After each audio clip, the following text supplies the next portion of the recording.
And we are preparing to live stream the webinar in less than 10 seconds.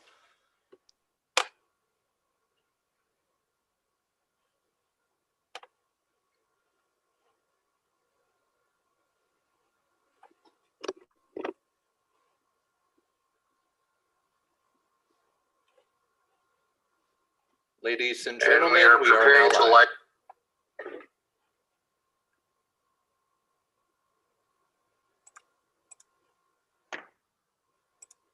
I think that was just feedback. Good evening, everyone. Hello, Silverton. Thank you for joining us tonight. This is the January 11th, 2021 Silverton Board of Trustee regular meeting. Happy New Year. And let's kick this off with a roll call, please. Trustee Varela? Here. Trustee Harper? Here. Trustee Weigert? Here. Trustee Bierma? Here. Trustee Lashley? Mayor Pro Tem Barney? Here. Mayor Furman? Here.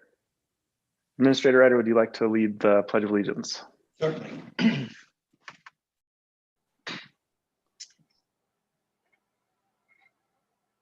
I pledge allegiance to the flag of the United States of America, to the republic for which it stands, one nation, under God, indivisible, with liberty and justice for all.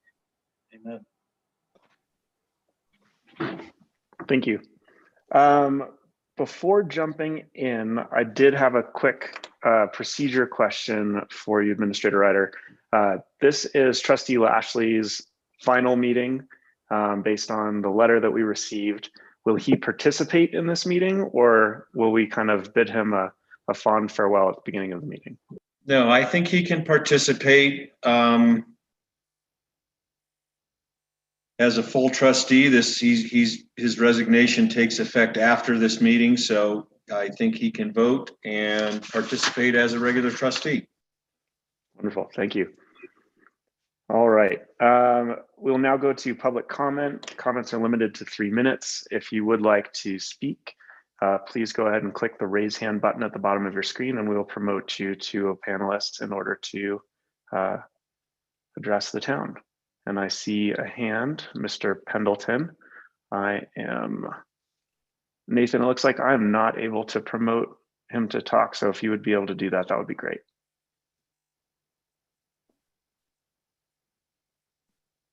All right. Mr. Pendleton, you should now be able to speak if you unmute yourself.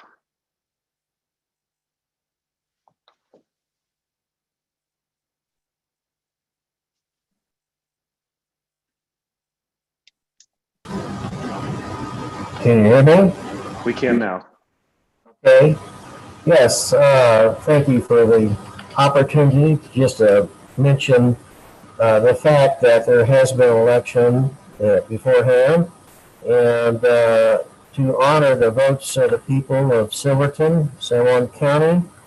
I do want to recommend that if Kevin is the one who got the next highest votes, which puts him actually into the #1 vote position at this time, I think we need to, it's our duty to honor the votes of those citizens of San Juan County.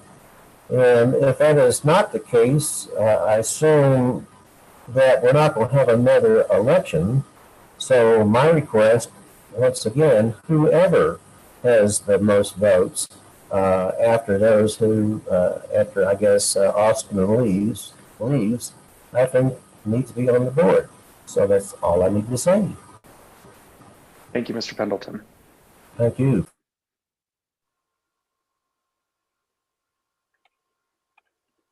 Let's see. All right, any other public comments at this time?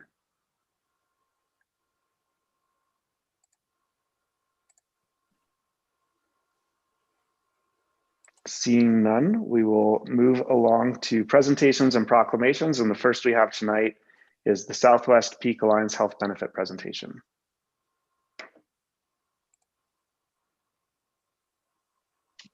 Thanks for having us.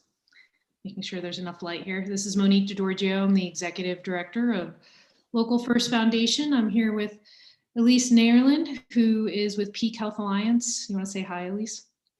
Hi, everyone. Thanks so much for having us. I'm Elise Ireland. I'm with Peak Health Alliance. I'm zooming in from Silverthorne in Summit County tonight. And I'm here in Durango. I have been up to Silverton a couple times to talk with you and the trustees about the work that we were doing on healthcare. And we are super excited that John invited us to speak tonight to give you an update on what we've accomplished. Quite a bit of good news to share. So I will, if I can here, share my screen so we can go through our PowerPoint. Can you let me know how much time we have so we can make sure we fit our slides into that time frame? Mr. Mayor, if you have 20 minutes or so, if we could keep it within that range and leave room for questions at the end, that'd be great. Sounds good. Okay.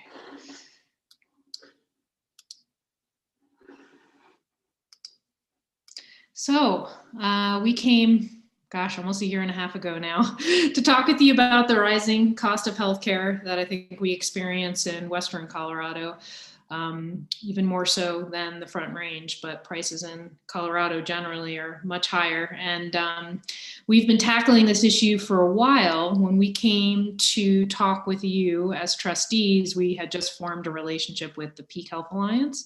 And Elise will tell you more about who they are, which is an actual purchasing cooperative licensed by Division of Insurance, but a very, very quick reminder that the origins of our healthcare work really came out of Local First, which is La Plata County. Local independent businesses grew into something much larger that is a steering committee of diverse representatives, as well as work in the 4-county area of Dolores, San Juan, Montezuma, and La Plata. And in tackling the healthcare issues that the business community brought to us in La Plata County, we were able to expand our geographic scope, and we formed this relationship with the Peak Health Alliance, and we now sit at the Local First Foundation. The foundation is very much related to Local First, and we work on the broader public good. So not just about businesses anymore, but how can the average individual save on healthcare, and what is the impact of healthcare costs on the average individual?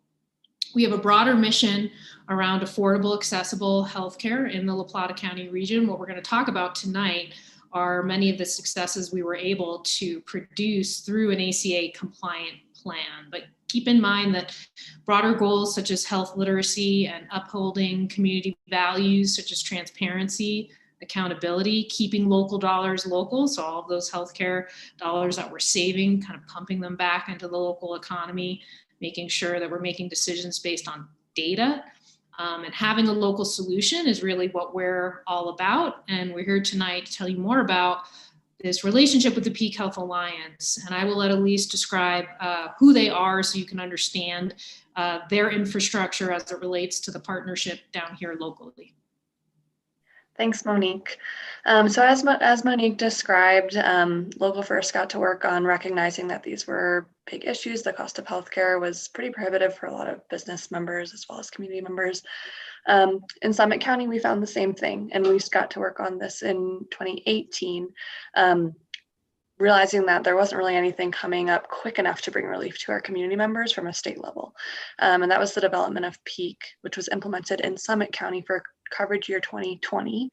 And we then partnered with Monique and her team in Southwest Health Alliance to implement this model to save money on healthcare costs in the Southwest. So PEAK is a nonprofit health insurance purchasing alliance. That's a bit of a mouthful, but essentially that means that we negotiate rates directly with hospitals and providers rather than the insurance companies doing those negotiations to promote price transparency. We're governed by the local community and, oh, sorry, Monique. I'm gonna just touch on a couple more. I'll wait and let you tell me when to, I'll wait and let you tell me when to.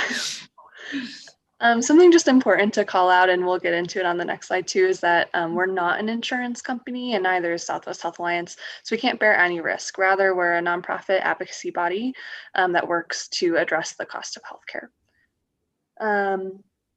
Okay, now we can go to the next slide. Okay. These next two slides are my favorite way of illustrating the peak model and how we save money on healthcare. So this, what you're seeing now, is the traditional model. So usually it starts with insurance companies negotiating prices with hospitals and providers. And traditionally that's a closed door conversation, right? As a result of those negotiations, we as the consumers pay whatever prices they've decided on that were translated then into premium. And then as a result, all of us and the employers, that's kind of what we're left with. It's been this way for a really long time. And what was missing to us at peak when local leaders started taking a look at how we could insert ourselves to bring down costs of care was that the community wasn't at the table. So that's what led to the peak model, which is on the next slide. So this is the peak model. It starts by gathering community buy-in and support. And that's really what Monique and the Southwest Health Alliance Steering Committee did. They worked with a lot of businesses who had been saying anecdotally health insurance costs are too high, community members as well, and gathering community buy-in to do something at a local level about this. Secondly, once that was moving forward and a partnership with Peak was formalized, we collected and analyzed local claims data. So really granular local claims data to be educated about where we would go in our negotiations. So that looks like how much care in dollars is staying in each county, staying in San Juan, staying in Dolores, how much is leaving, what types of care are leaving the county. How much is that by volume versus cost, all these different kinds of things. So we could be very specific about where money was being lost. Secondly, once that was prepared, Monique and her team, as well as Peak, negotiated rates directly with hospitals and providers in the area.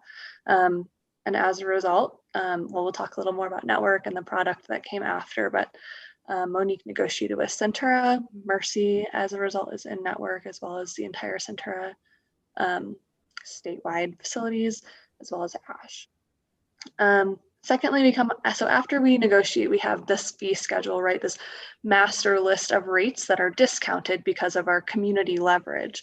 We then opened a pretty competitive RFP process to health insurance companies for them to bid on these rates. Our selected health insurance carrier partners have to design a product based on those lower rates, which results in lower premium for community members, as well as businesses. And that's kind of what we get at the end of this model is negotiated benefit design that's better for community members, lower prices, lower premiums, and lower healthcare prices. So that's the Peak model. First, threw a goal out there. We thought just being able to bring the price of premiums down by 5 to 10% would be great. We are up around, on average, 35%. And what we saw through a variety of partnerships with all of the healthcare providers that Elise mentioned is that across the board, for all insurance premiums, we saw prices on average come down by 35%. So we keep saying on average because it really depends what kind of coverage you had and what you might choose in the future, and just a lot of personal details on what that average would be. In some cases, we are hearing anecdotally that there's families saving upwards to 40, 50%. So 35 is on average. We were really pleased with that. To Elise's point, we were able to partner with Bright Health as a new carrier here. They're not new to Colorado, but they are new in our corner of the world. And we were able to offer comprehensive benefits. And Elise is going to tell you a lot more about those benefits. So not only did we see prices come down, but we saw the benefits increase. And this is a snapshot of basically some comparisons around the lowest cost catastrophic plan, which is up to 30-year-old, and then kind of on average the 40-year-old non-smokers. And we're seeing premiums in the $100 and $200 and $300 range. So we were really excited to see that. I can tell you personally that my coverage for more care, I'm saving anywhere from $200 to $300 a month. A family and business owner in Ignacio that I've been talking with, her family is saving $800 a month. So this is real money going back into the economy. And it's pretty exciting to see that. So in some cases, we've seen individuals who chose not to have health insurance go ahead and come into that health insurance arena because the prices are now reasonable enough that they can do that. So we're still kind of unpacking the total amount saved, but we're seeing that something around on average, 24.3% reduction in La Plata, 27.8 in Montezuma, 37.9 in Dolores, 37.9 in San Juan. So this is basically giving us anywhere from $3 to $4 million in savings in the region. So the $1,000 that you invested in us a year ago, which I've got your logo everywhere because that $1,000 made a really big difference in our ability to basically have the time and energy to do this. I think your return on investment and the community's return on investment is pretty darn good. So it was exciting to work on something that brought us this type of benefit. So, and again, in a month or two, we'll have probably a lot more information on the actual kind of dollars saved. But that gives you a little bit of a sense. The other thing that Elise mentioned, it's really because of the partnerships with Centura, specifically Mercy Regional Medical Center and Animas Surgical Hospital, that we were able to do this. We were able to work with both hospitals to stay in network. And now our kind of mantra of shopping local, whether it's your downtown bookshop or a restaurant in your community, now applies to healthcare. So that part's pretty exciting to us. So Elise is going to tell you a little bit more about the plan design, because while, saving the money is really kind of the way to start the conversation, and it's where it hits all of us so deeply, the plan design is really incredible. And there are quite a few things that Peak and Southwest Health Alliance did to really try to improve care and improve access to care. So Elise will tell you more about that. Thanks, Monique. I'm sure that the community members in Silverton have been shopping. Maybe you guys have it yourself. So it's possible you may have seen these plan designs when you've been looking for yourself for coverage this open enrollment season. But I just want to cover some highlights that we're really excited about. Outside of healthcare and health insurance premiums being really expensive, a really big piece of feedback that we heard as we kind of got started was, well, I pay a lot of money and I don't really get anything. And so that's something we really wanted to address. So the biggest thing there was deductibles. That was a really big piece of feedback we kept hearing and anecdotally saw was prohibitive to people accessing care. So we are offering Southwest Health Alliance through Bright Health as the carrier has plans with low and even $0 deductibles, which is something that hasn't been done before on the individual market and is really exciting. And these $0 deductibles are available on bronze and silver level plans. So you don't even need to upgrade to a higher tier level of plan to access a deductible that low. So that's something we're really excited about. Secondly, we worked to enhance primary care and copays in general. So we included unlimited primary care and specialty care copays, depending on which plan in terms of the specialty care, with flat dollar copays that are not subject to deductible.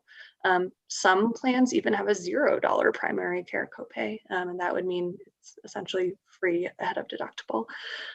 Those range from $0 to $50 depending on the plan that you select, but we really work to incorporate those low copays so people could have an anticipated cost ahead of the deductible for an unlimited number of visits. We also work to incorporate copays on services that typically don't have a copay, and more so historically we're like, oh, I have to go get my blood drawn, it's up to deductible. This could either be like $50 or $100. Again, to give more, give our members more, specific anticipation around price. So some of those copays include copays on MRIs, copays on lab work, as well as imaging and x-rays. So that's another thing we're pretty excited about. Lastly, there's still familiar options. This should all feel familiar in terms of enrollment. So you can still shop on Connect for Health, Colorado. Folks in Silverton are seeing that now. So these are familiar plans, like HSA plans even, but with more comprehensive benefits. Thanks.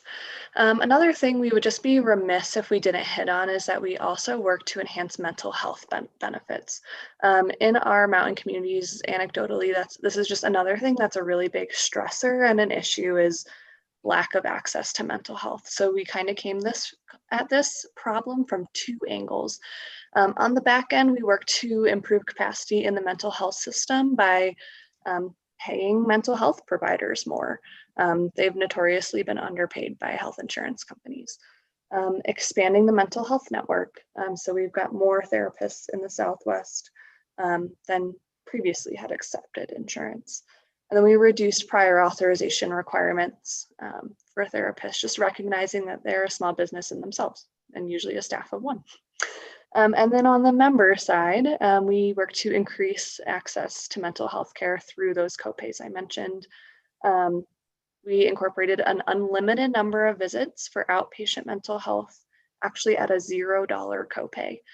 So that means that our Southwest Health Alliance members in any of those 4 counties have access to free therapy essentially ahead of their deductible, which is something we're just really proud of. You go to the next slide. All right, so that's a little bit about kind of where we started, what we were able to achieve in terms of reductions, a little bit about the product, and now I also want to let you know that that's available for businesses as well through the new group coverage option that Southwest Health Alliance has for 2021 called ICHRA. And I'll go into this a little bit. This is kind of the last big leg, and we'll make sure we have time for questions. So ICHRA stands for Individual Coverage Health Reimbursement Arrangement. Essentially, it allows an employer to contribute any amount, their choice that's in their control, to their employees on a pre-tax basis for their employees to choose a plan, anyone that they want, on the individual market. That's essentially how an ICHRA works. So instead of the employer choosing 2 plans and everyone, picks between those, the employer sets a contribution amount that they're, within budget, and the employees use that towards an individual plan. What that means is that ICHRAs are fundamentally individual market plans. So everything we just covered, all those different plan designs and benefits, is what employees have access to when they use Southwest Health Alliance as their group coverage option. And that's something we're really excited about. There's a lot of flexibility within ICHRA as well as affordability. And I won't go too far in the weeds tonight, but some of them are here. So there's no minimum or maximum limit. That's very much in your control as the employer. There's no minimum participation rate for ICHRA. So it's, a business of one can access this, or a large business. So we're just really excited about some of the flexibility, especially in COVID world, that this gives businesses to offer coverage. All right, why we're excited about ICHRA, I definitely want to highlight the affordability here.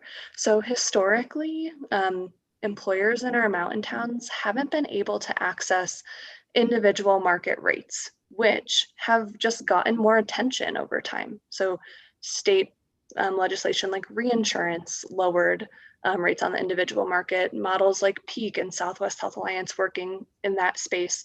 And as a result, rates on the individual market are about 20% lower than small group rates. And so by offering ICHRA, there's that 20% difference off the bat.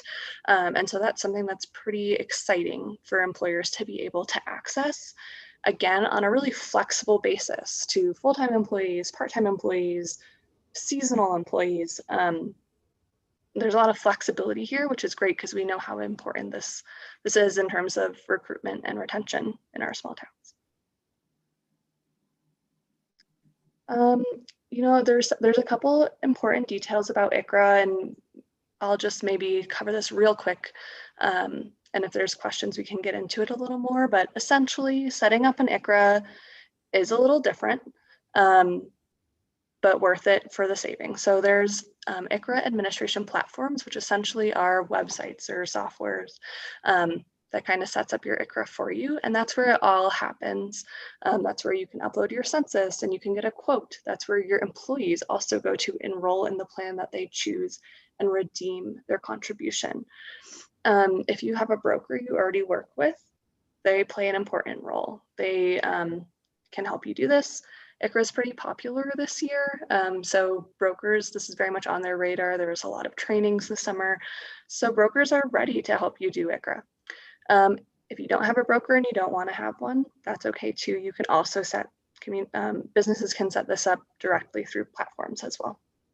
And then of course, we're available for any questions if you are working with a business that maybe wants to set this up and needs more information. We've done a series of webinars and all sorts of things. So we're happy to dive in with folks.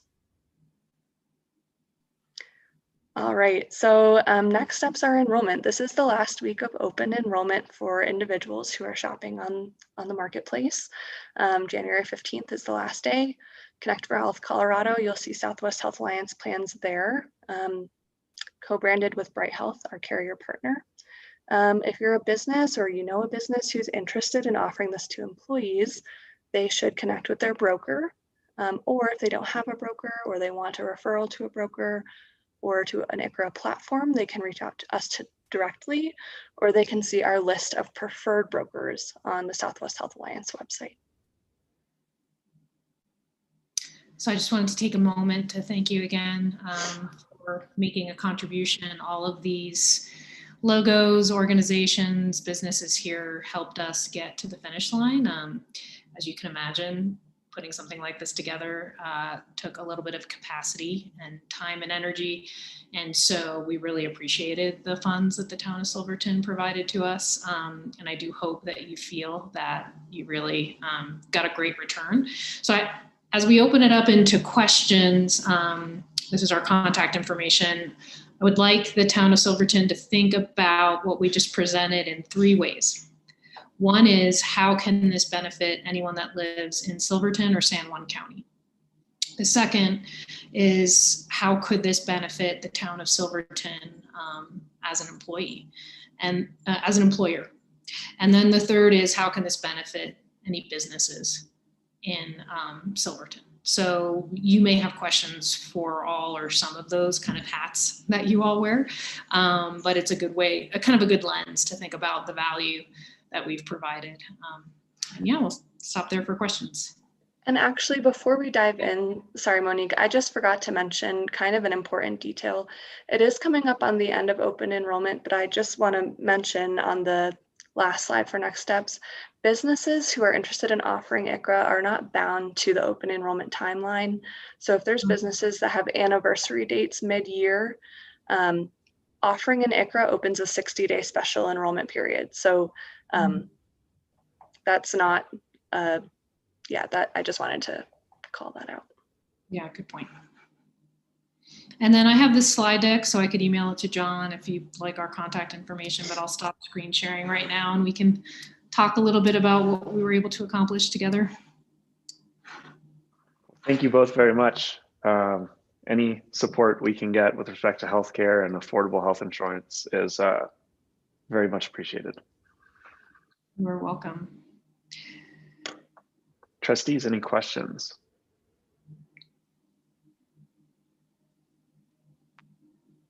I'd just like to say thank you for the presentation, and yeah, feel free. I think you all have the presentation in your board packages. Pass this along. This is real savings. This is a real step forward for more affordable healthcare, and Elise and Monique and their group have done a really tremendous job, I think, landing something that actually really makes a difference if you're so inclined to join up. So take a good look at it. Yes, and we definitely. Oh, and I've got some handouts, John, that I could send you to forward on. We did present to the Silverton Chamber, so I think the business community is aware.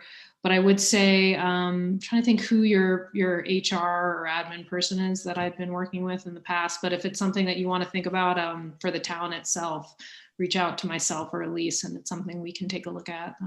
Okay.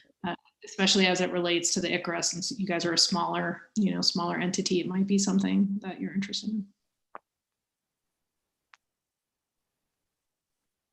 Well, wonderful. Thank you very much for the presentation, and I'm sure there'll be a lot of interactions between you and the community going forward.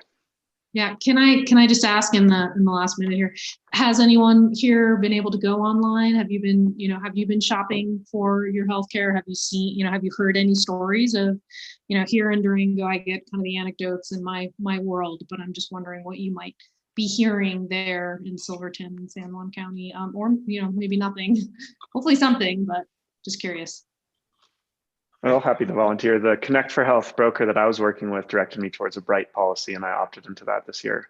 It's less expensive than last year was. So thank you. Good. All right.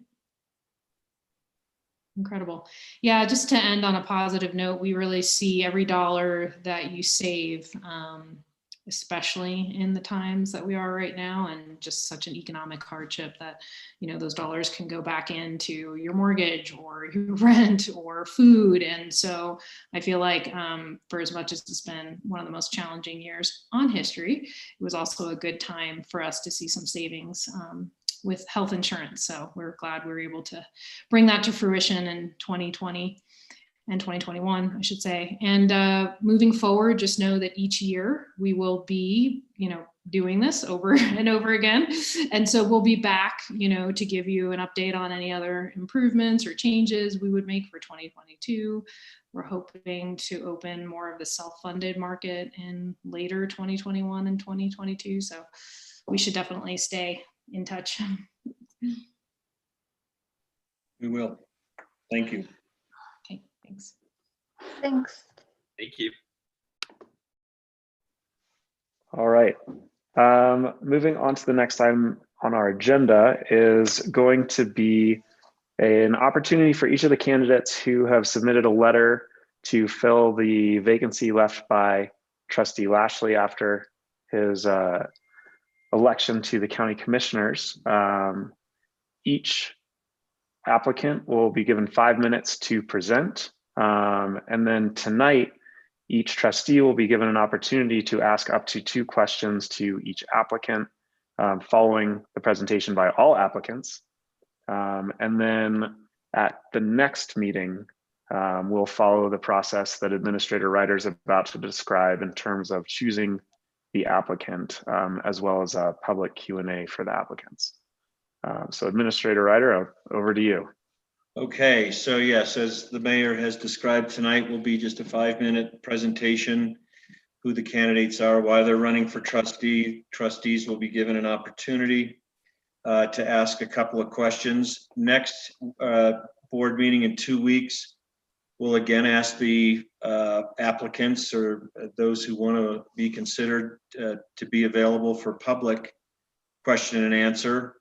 The process for appointment will be as follows. Any trustee will be allowed to make a motion to appoint any of the interested candidates, at which point we'll look for a second. If there is a second, it will go to vote. Obviously, Trustee Lashley will no longer be with us, so it will be the 6 remaining trustees who will vote. If there's not a second, that motion will die, and we will entertain a further motion. And onward and upward, hopefully we'll be able to appoint somebody. If not, and I do have to clarify this with the attorney, Kosnick, how many motions, if we get through all candidates and we cannot come up with a vote or can't come up with an appointed candidate, we'll eventually then need to go to election. There'll be a special election held whereby the electorate will vote on a candidate. I do need to get some more specifics on how many rounds of motions and seconds and votes we go through. I assume if we go through all 5, if all 5 candidates are presenting themselves in 2 weeks and one of them cannot be appointed, then we would go to election, but more specifics on that later. Unfortunately, state statute and our own town code don't have a great deal of detail. Regarding Mr. Pendleton's comments, the board can certainly, individual trustees can certainly consider the fact that Mr. Archuleta running for mayor was the 2nd highest vote getter, followed by Mr. Baldwin, who is running for a trustee position. If you care to take that into consideration in your own personal consideration to vote for a particular trustee, you certainly can. Neither gentleman, I'm sorry, Mr. Baldwin has obviously put his name in the hat. Mr. Archuleta has not at this point. You can take that into consideration, but you're not obligated to. So with that, are there any questions I can clarify? But we would basically go through a series of motions and seconds. And if the seconds are there, we would go to vote. If it's a tie, we would go for additional motions and additional seconds until we can appoint somebody. And if we can't, we would go to an election. And all that will happen in 2 weeks. Thank you very much. All right, looks like everybody's content with the explanation. So we talked earlier whether there was any way to make this as fair as possible in terms of the order that people present, and ultimately landed on the order that's listed in the packet, which is neither alphabetical nor the order that letters were received, nor by seniority or anything else. So that's about as random as it gets. So Mr. Wayne Barger, please correct my pronunciation, but you're up first and you'll be given 5 minutes.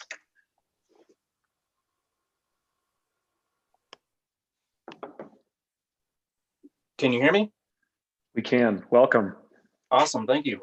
Good evening, Trustee Board and Mayor Furman. My name is Wayne Barger.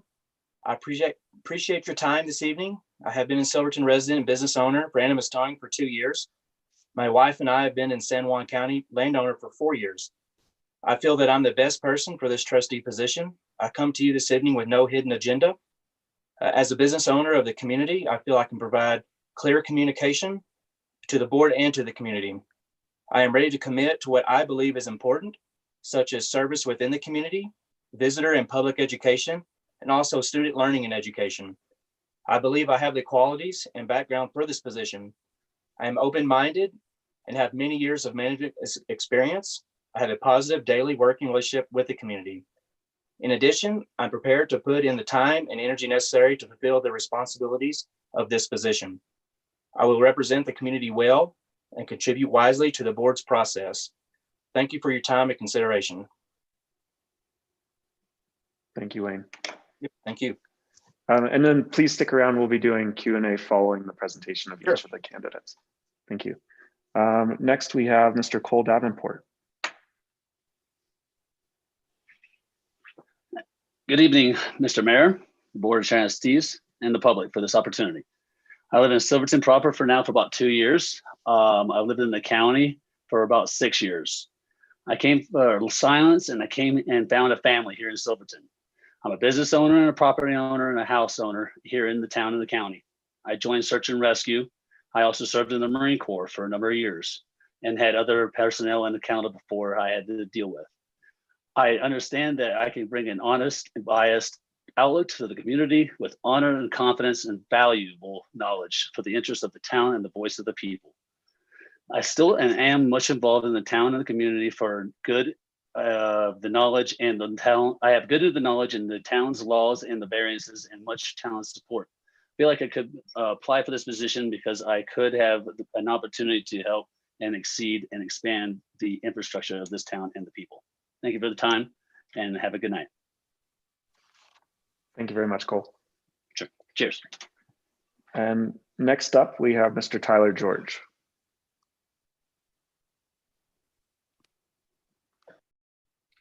Hey, good evening. Can everybody hear me? We can, thank you. Excellent. All right. Yes, I'd like to echo the other statements. Thank you very much for the consideration. My name is Tyler George. I was born and raised here and attended Silverton High School, graduated from Silverton High School, and then went to Fort Lewis College where I received a degree in business administration. I traveled for a number of years and I've worked in other places in Colorado before returning back. I never found a place that I felt as home at as I do here. There's no place like Silverton with our, geography, our mountains, and our access to the mountains. A little bit about myself, I'm a big skier, big mountain biker. I like to climb. I also like to fish and hunt. I like to ride my motorcycle. I own a snowmobile, and I know these are all aspects that the town has been considering. We've been talking about OHVs and mountain bikes and skiing, and I don't think they're mutually exclusive. And I think coming from a standpoint where I take part in all of those recreational activities, it gives me pretty good insight into those communities, and that could be helpful. When I grew up here, I remember my earliest memories were of a really vibrant and sort of, wealthy town. The mine was still running, and there were good paying jobs, and there were, over 1,000 people here.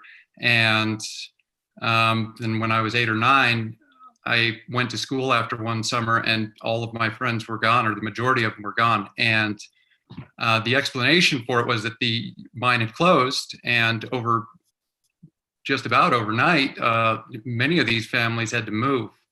And that Silverton became a ghost town almost overnight. I could stand in the street in front of my house here at Green Street and look down the street and not see a car all day in the winter. It was amazing. And so that has taught me the importance of having relying on a large single employer, and in a boom and bust industry. Obviously, I don't think anybody would say that going back to mining is a good idea, but it was a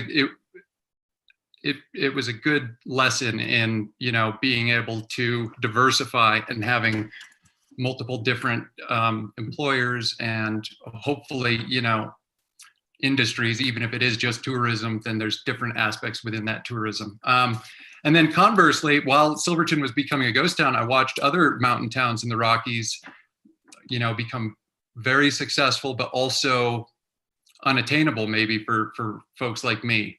You have Aspens and Tellurides and places like this that they did very well. They built ski areas there, but they also would have priced out somebody like myself. And I think that Silverton now is on the precipice of, obviously both of those outcomes are they're not optimal. Neither of them, for me anyway, in my perspective. And I think that we're, on the precipice of actually having a big expansion here and seeing the town move forward and become bigger. And I think that we need to do it thoughtfully and with due diligence and real consideration, so that everybody has a chance and an opportunity here. I am currently employed by the Silverton Ambulance, and in that role, I am in charge of logistics. And because of that, I was asked to take charge of the logistics for the Office of Emergency Management for the COVID-19 pandemic, which I did. And I have since moved from doing logistics into the testing capacity now, and I've been running the testing lab, or helping run the testing lab, since June. But that's also given me a unique insight into how we can deal with this pandemic and move forward safely while trying to get the economy back running, try and get businesses back open, and how to deal with the unique challenges that has been bringing to us. It's not over. It's not going to be over anytime soon. But I think that with thoughtfulness and if we listen and we pay attention, we can move forward, and we can get through this, and we can get our economy back on track. And that's why I think I'm probably one of the better candidates for this position. Thank you very much. Thank you, Tyler. And next we have Mr. Julian Roberts. Hello, everybody. Thank you. Can you hear me? We can, thank you. Awesome. So again, I would also like to say good evening and thank you to the members of the town board, the town staff, and members of the community that are gathered here tonight. My name, as they so welcomely announced, is Julian Emerus Roberts. And I was born in Silverton, Colorado 28 years ago to Kyle Roberts and Tracy Boink, a potter and a woman who has worked for the town and school chamber of commerce, and have helped to build lasting infrastructure here in Silverton. And I'm privileged to be a part of that. The question asked of the panelists tonight is about why I am most qualified for the position of town trustee. And I do not think that I alone or any other individual, for that matter, can be qualified for a position that entails the visioning, directing, planning, and maintenance of an entire community. Instead, I present the following question. What qualifies you as an individual, me, to accurately exemplify the voices of your community in the decisions that you make? The first is the core of why I'm running, and it's thus. I believe this position and the positions held by each member of the board to be nothing less than an extension of stewardship for our home. Second, I'm a part of the labor, server, retail demographic of workers that do account for 60% of our population. And as such, I have no financial or foreign interest in this community. Instead, my driving forces are then simply the love I have for these mountains, my home, and the economic, social, and future security of all of you who I'm blessed to call my family. I'm humbly and simply one voice for my generation. And members of the board, my generation is afraid. The conversations my generation has with alarming regularity are about the chaos and uncertainty of this world and what our place is in it. We talk about how our lives thus far have been lived on the razor's edge of national catastrophe, economic volatility, and the increasingly steady decay of our national politics, blossoming towards a possible civil war. We talk about the possibility of being able to exist in spaces we love and the possible inevitability of urban overcrowding and the eventual commodification and urbanization of our own spaces, our own sacred spaces. We talk about the next generation's food, water, and energy security and the nearsightedness of our society's lack thereof. We talk about the necessity of creating economically insulated communities. And I'm here because of these conversations. I'm here because I believe in our power as a community of working class people.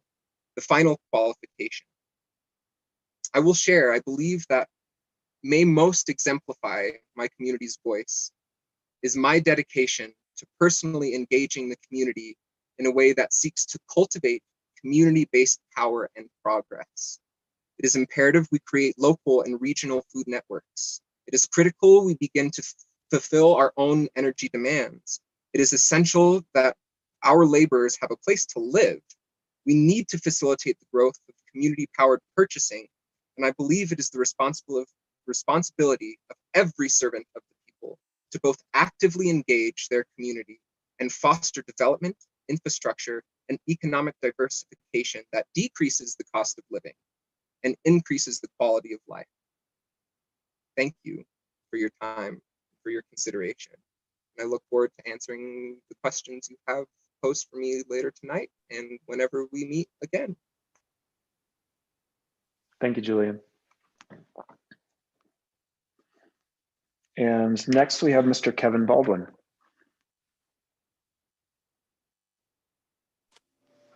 Can you see me and hear me? We can. Thank you for joining us.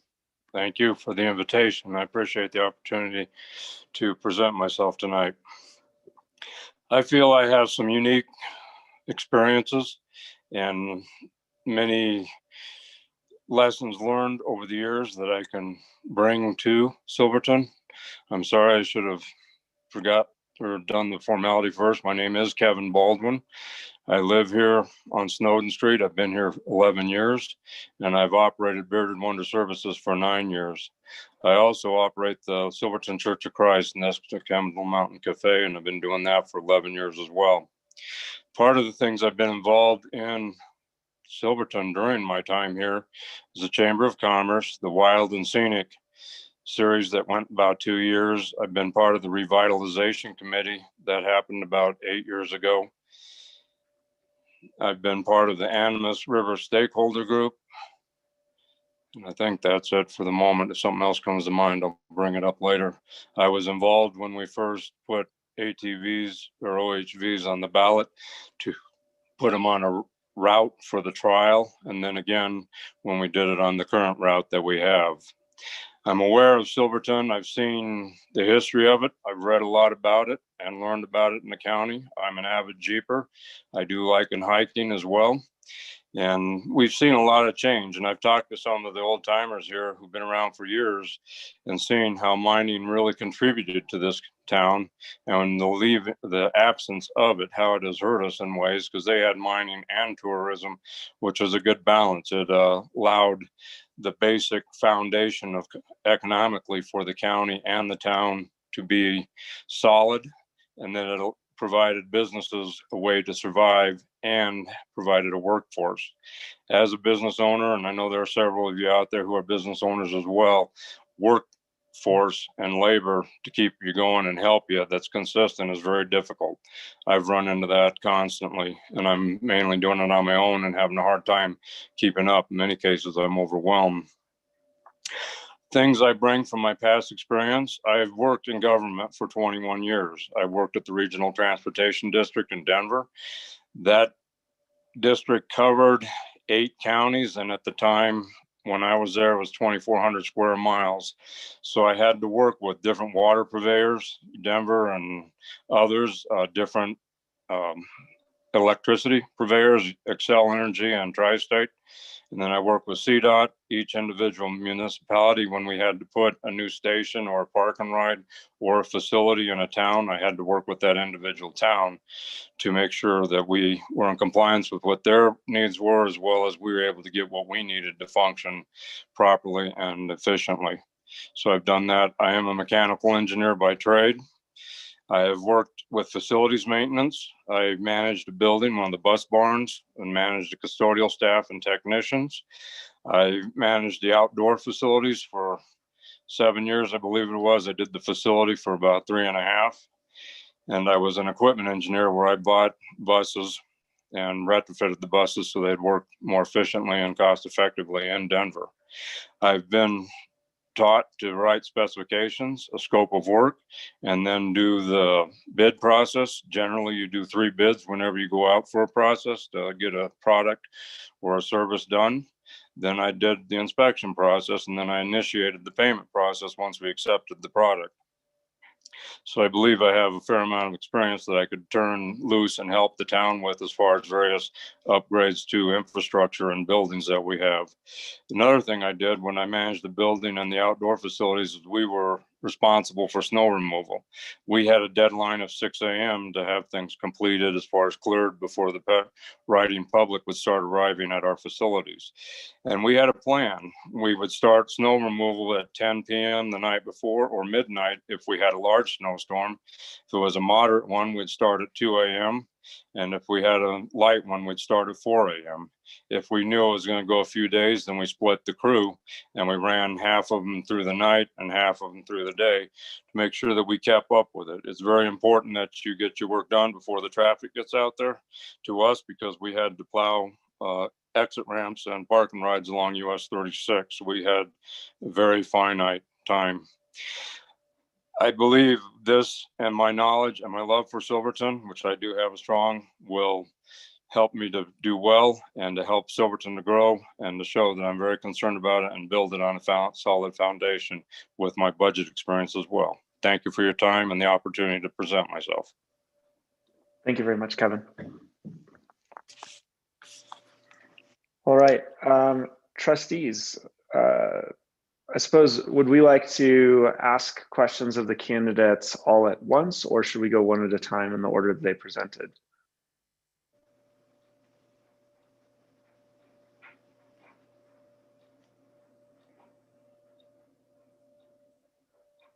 I'll default to one at a time at the order they presented. So Mr. Barger, yes, Trustee Harper? Thank you, Mr. Mayor. My question was going to be, how have they done it in the past? Is there a precedent for how this goes forward. As far as Administrator Ryder has been speaking with Attorney Kosnick quite a bit, and I don't believe we have any guidance on this aspect of the process. But Administrator Ryder, please correct me if I'm wrong. Thank you, sir. Oh, I think you're muted. Administrator Ryder, you're muted. There's not a lot of clear-cut guidance on how to do this, believe it or not, but Attorney Kosnick has been researching, as have I. We feel the best way to go forward is, again, in 2 weeks at the next board meeting, allow the candidates an opportunity to present again and take questions from the public before we turn it over for the board to consider appointment. At that time, any board member, including the mayor, of course, can make a motion to appoint one of the candidates who have presented, or any candidate for that matter. Then we'd look for a second. If a second is not forthcoming, that motion would die, and we would seek another motion to appoint a different candidate and go through the process. If we get a second, it would come up for vote. If there's a majority vote, meaning 4-2, then we would have a new appointee. If it's a tie, obviously we don't. If there's no second, there's no vote. I do have to seek clarification from Attorney Kosnick.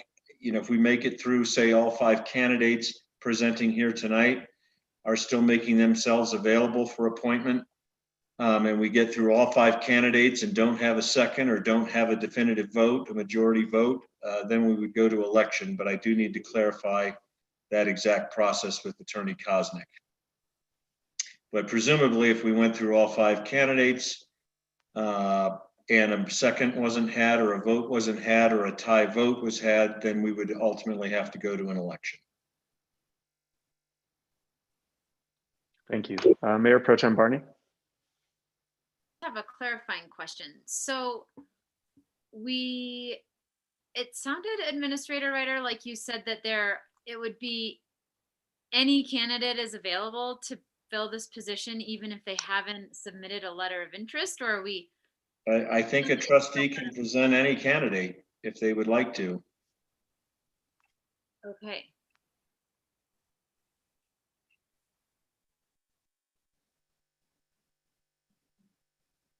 We do have an email from these 5 candidates have taken the time to submit letters of interest and taken time to present, so we can judge their seriousness on that merit.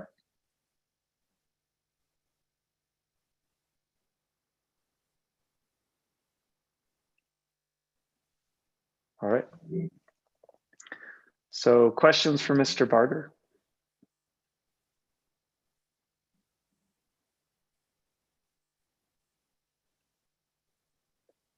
Trustee Lashley? I'll start. I'm going to ask this all of you guys. So what do you think are the most important issues facing Silverton, and how do you feel that you're equipped to help address them?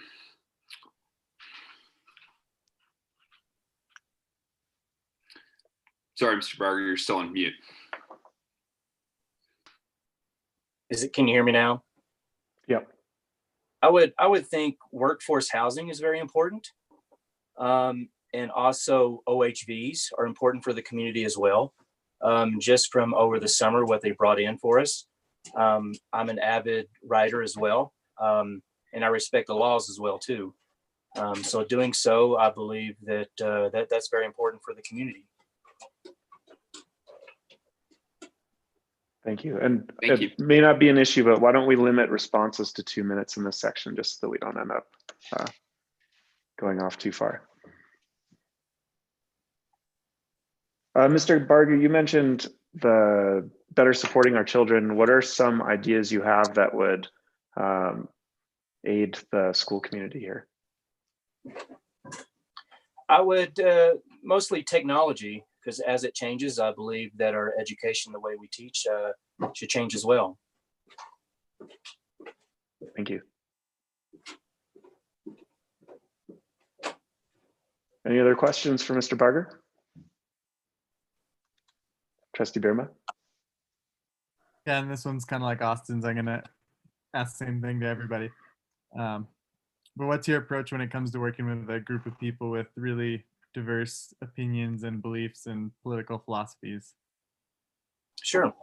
I keep a very open mind. I like to listen to everybody's opinion and how they feel on different subjects and just kind of feed off that. Even though my opinion may not be as strong as theirs, I still would like to listen to what they have to say.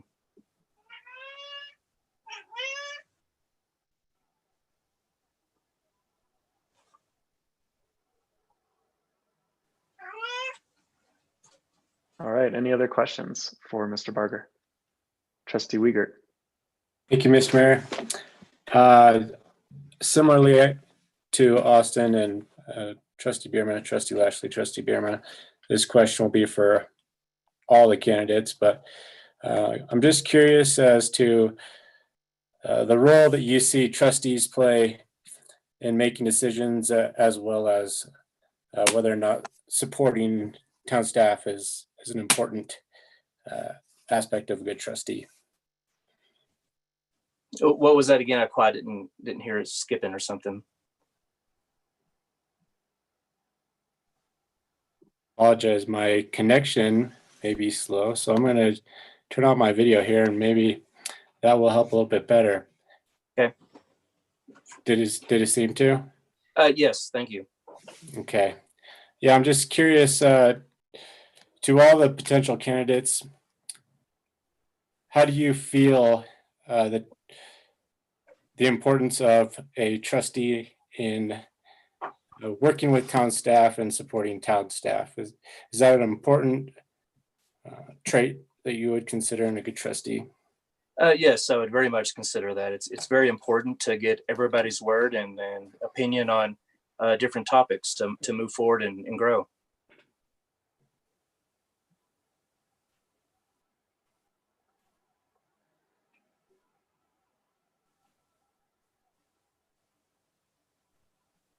Mayor Pro Tem Barney?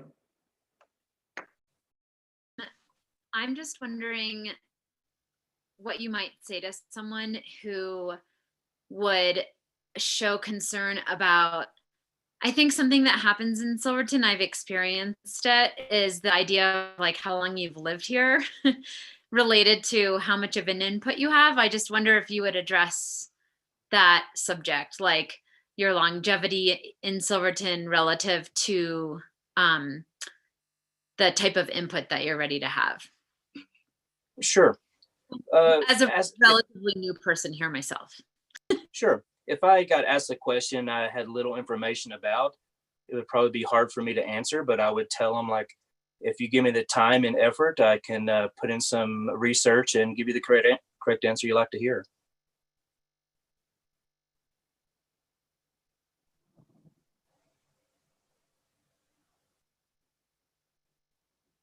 Trustee Barella or Trustee Harper? Any questions? Not at this time, Mr. Mayor. All right, thank you. Thank you very much, Mr. Barger. I think we'll move on to the next candidate. For Mr. Davenport, questions from the trustees. Trustee Lashley. I'll start again and I'll try to do my best to repeat the same question here.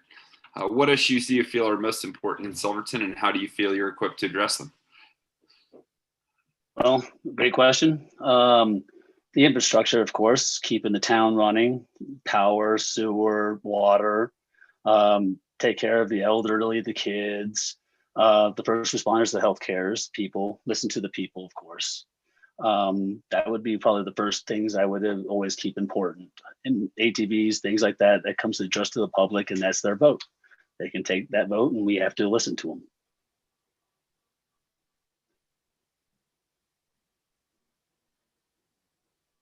Thank you. You're welcome. Trustee Birma. Yeah, I'll do my best to reiterate my question too. What's your approach to working with people with really diverse opinions, beliefs, political philosophies? What's your approach to working with a diverse group like that? Well, apparently, well, I served in the military for a while. I know what it's like to work with a great diverse amount of people. A lot of them I was in charge of, and I had to work with different personalities and issues and things like that. And we all had to come to an agreement and things like that. Necessarily wasn't like that in the military, but now we're in the real world. We have to actually listen to the people and everybody's opinion, and everybody's opinion matters.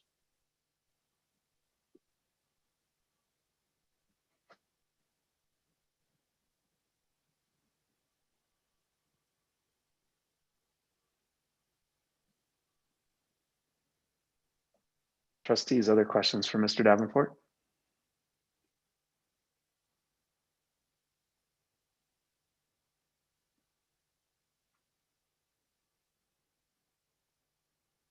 I'll go.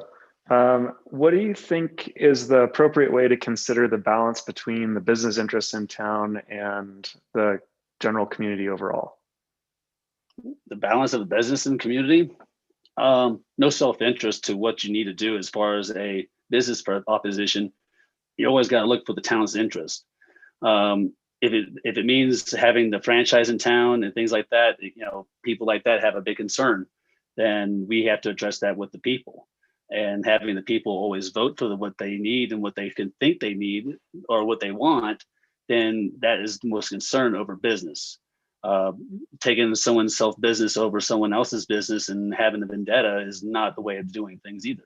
Communication is always key. Thank you. Yes, sir.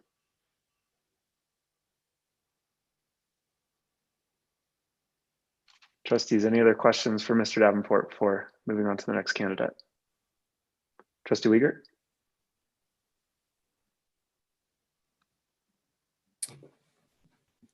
How would you rate the importance of backing decisions of town staff as a trustee? Yes, the supporting of the board. Yes, supporting of the board is most important. We all come together, get elected together, or in this case, it would be appointed, but hopefully within appointed for the people, as the people would hopefully agree to who they appoint for. Having great support of all the board members is one key way of making the community work. Being diverse about things is not going to get anything done correctly. And how about with the town staff in particular? Town staff? Yes. About dealing with them? Oh, yes. Dealing with them. I've known them in my community. We all go and hang out together. We all go to each other's business, support each other. So, being with the board, working with the board would be a great pleasure.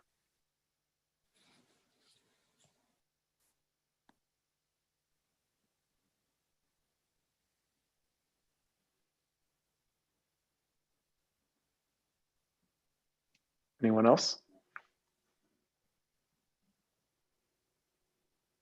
All right. Thank you very much, Mr. Davenport. Thank you very much, Mayor. Moving along to Mr. George. Trustee Lashley. Thank you. What issues do you feel are most important in Silverton, and how do you feel you're equipped to address them? I think two of the more important issues right now are the ongoing pandemic, and I think my knowledge working with the OEM board and with the ambulance has put me in a unique position and given me a unique perspective of how we can try and move forward and get all of our citizens as safe as possible while opening back up the businesses back up. And then the second would be the expansion of the Kendall Mountain Ski Area. And during my time studying business at Fort Lewis, because of its where it is, we spent a lot of time, a big part of the curriculum was focused on resort management. And I've also worked for large resorts. So I think that would give me a good idea as to maybe how we could move forward responsibly and sustainably.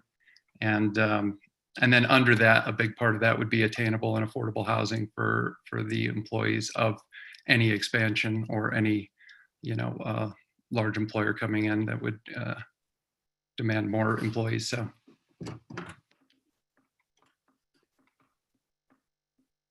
Thank you. Trustee Birma. Yeah, I'll go ahead and shorten my question. What's your approach to working with a diverse group of people? Just listen with empathy and try and take a moment to see things from their position.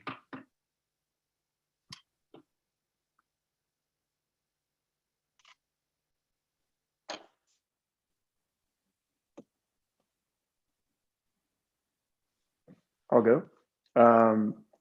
Having grown up here, what are some of the most important characteristics of Silverton that you've experienced that you'd like to see maintained as the world changes? I guess the feeling of community that we've had here. I've lived a lot of other places that even are, geographically similar, but it wasn't as tight knit a community, or people didn't get together as well, or you may not know everybody in town, or it was it has a different feel. Whereas here, you know everybody in town, you can get along with everybody in town. It's we have more year-round residents, so you get to know them better, and it's just, I don't know, that's a feeling that this place has that a lot of other places I've been don't have. Thank you. Trustee Wiegert. What kind of value would you place behind staff experience and staff knowledge, town staff? A lot of value. And as far as supporting your previous question, supporting the town staff, I think it's really important that we as the board support them, but they also, we need to give them guidance as the elected officials. And obviously our position wouldn't be elected, but hopefully, with surveying the town and things like that, we could figure out what our constituents would like. And then, if giving them support, and then looking for obviously the best or most qualified people to fill those positions. Does that answer your question?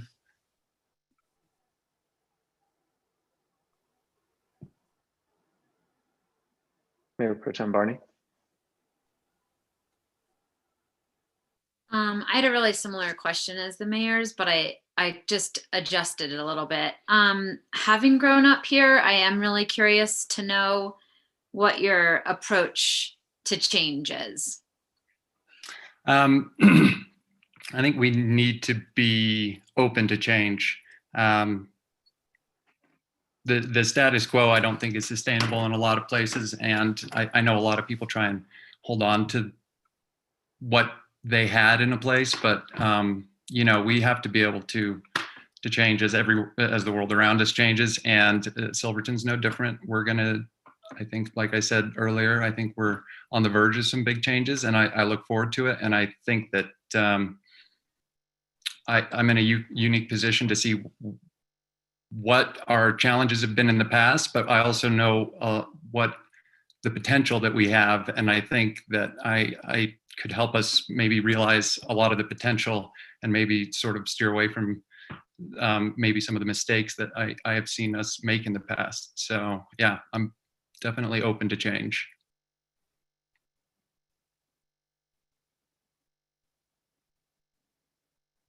Trustee Harper or Trustee Barella?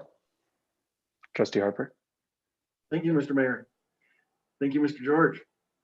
You had touched on Kendall Mountain expansion and affordable housing, and obviously our ever-changing environment. How do you feel about finding, I'd say, the medium, finding the balance on these type of expansions in our ever developing and changing environment? That's difficult. I think it's a really fine line, because obviously I think some expansion, I think it could be a very good thing for the town. It could be really good for the economy. It could provide jobs.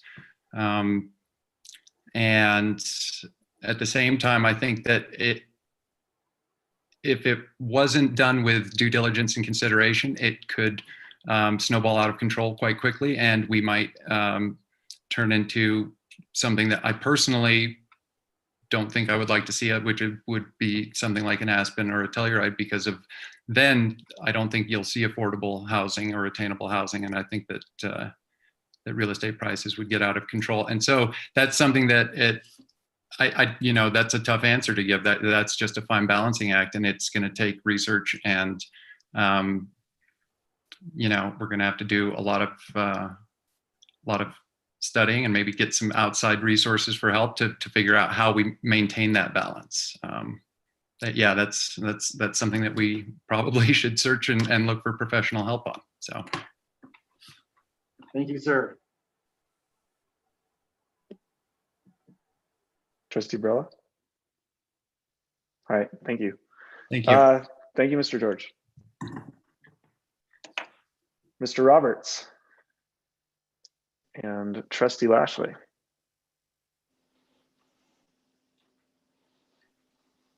All right, Julian, what issues do you feel are most important in Silverton, and how do you feel you're equipped to address them?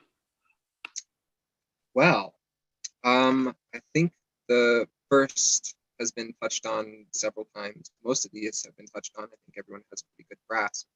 I think housing, both the number of available units for single family or rentals for laborers, I think that's something that we have to really start to address in a creative way. I think the ways that we're going about it currently through these certain organizations and getting people investing in what seems to be mostly affordable land, and it does leave some people out even still, just because of the nature of cost. And I think that I have some creative ideas that might help to address those needs. I feel like there's the possibility of moving outside and just working within our community to our own means. I also think that critical infrastructure upgrades are important. I think that's more of a community issue anyway. That's something that we're going to have to discuss as a group. I don't have necessarily a whole lot of experience with infrastructure projects like the sewer plant or water treatment plant or anything like that, but I do know of technologies that can help to upgrade our current facilities and even maybe put some money back into our own community. I think also this is a critical one, and touches to the rest of the issues people have talked about, is the maintaining of the board's communication with the public and all of our town projects with the public, making sure that they are the ones that know what is going on. And as someone who has, I believe in walking around and talking to people as the greatest form of activism. And I think that that is one of my strengths. And I think that by taking the lessons that I have learned as an activist and a member of a community who has engaged in outreach, may be able to help move us in even more creative and direct line of communication with our public.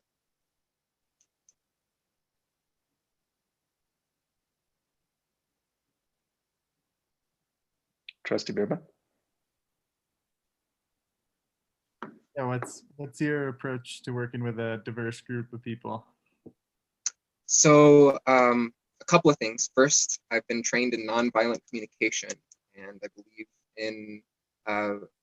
believe that a group's ability to function comes from the group's ability to hear itself, and that's not just people inside of the group hearing one another, but hearing what the group overall has to say.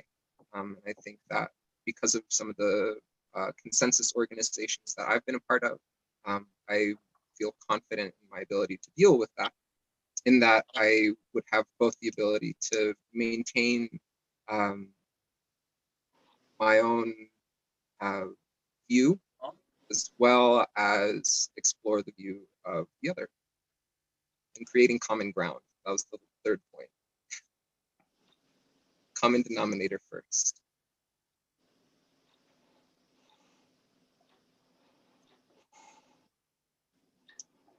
Mayor Pro Tem Barney. Mr. Roberts, I thought I would ask you the same question that I asked Mr. George, just having grown up in Silverton. And I'm just curious what your approach to change or maybe adaptation, I didn't really use that word with Tyler, but just what's your approach to change? I think that change is an inevitable part of both the human existence and any community that we exist in, nature in general. And I think that the way we change is the most important thing. How we go about directing that change. I believe that's the purpose of the town board, is managing this change, informing this change. And I think that if we are focusing on the things that can benefit our community the most, with the least amount of social impact, because we appreciate the culture of society that we've built here at this point, most of us, which is why we're here.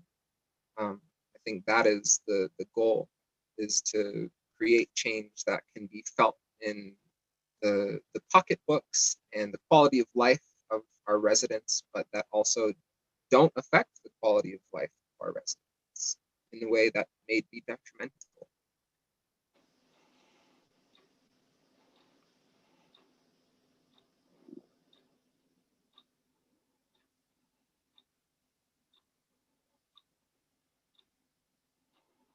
Trustee Wiegert.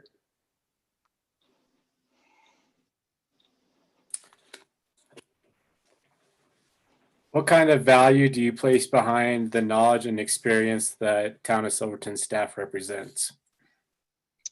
Well, I actually think that their experience is going to supersede my own in most things, and that even if I am elected to this position, I assume that the majority of the people on the town staff will maintain their positions on the town staff for however much longer than myself.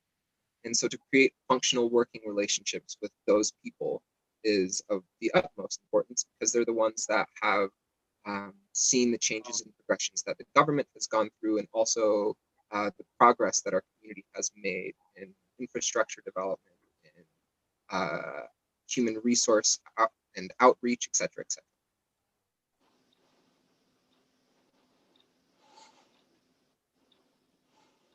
Trustees Harper or Barella.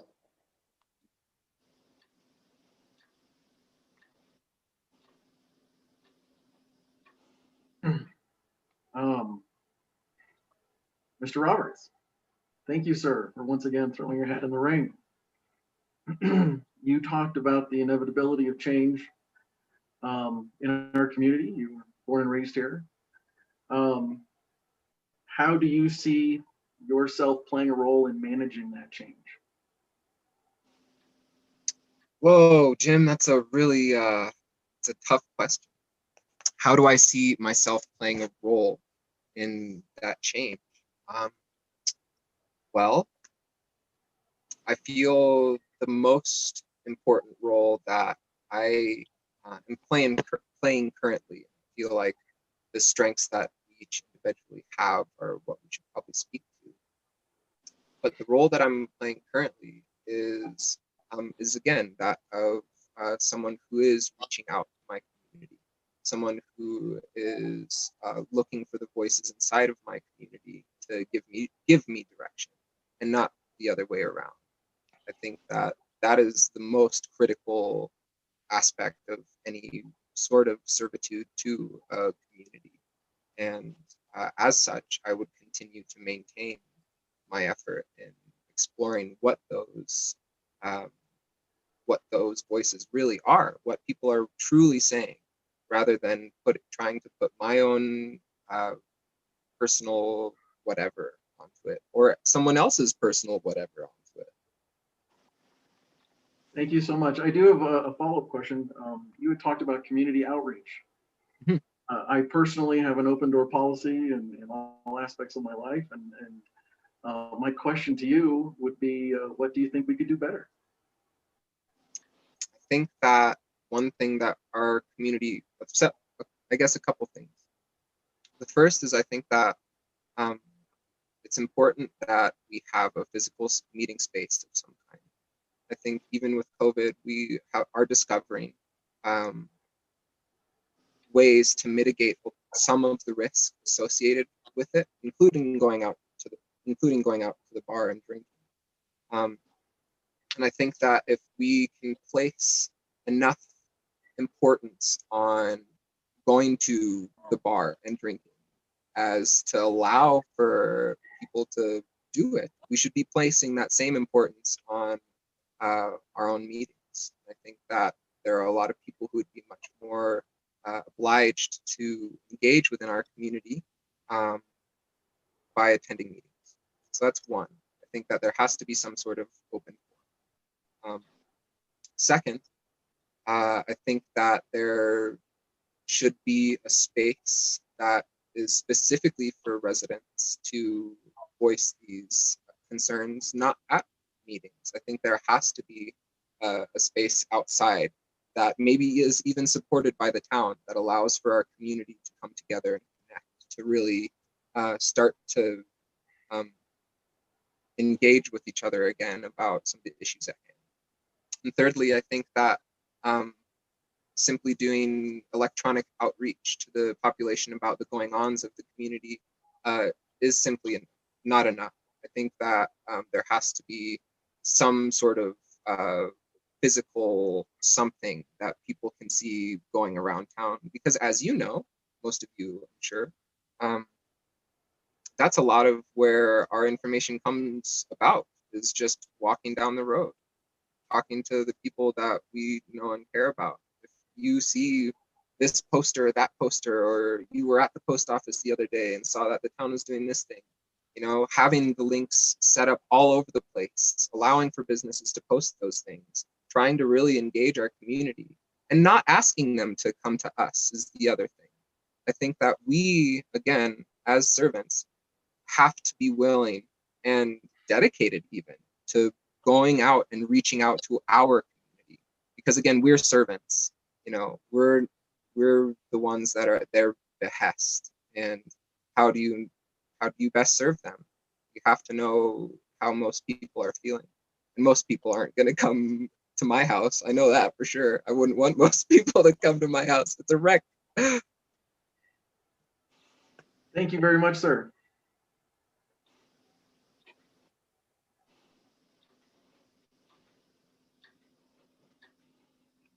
Any other questions for Mr. Roberts? Thank you very much. Thank you. Mr. Baldwin.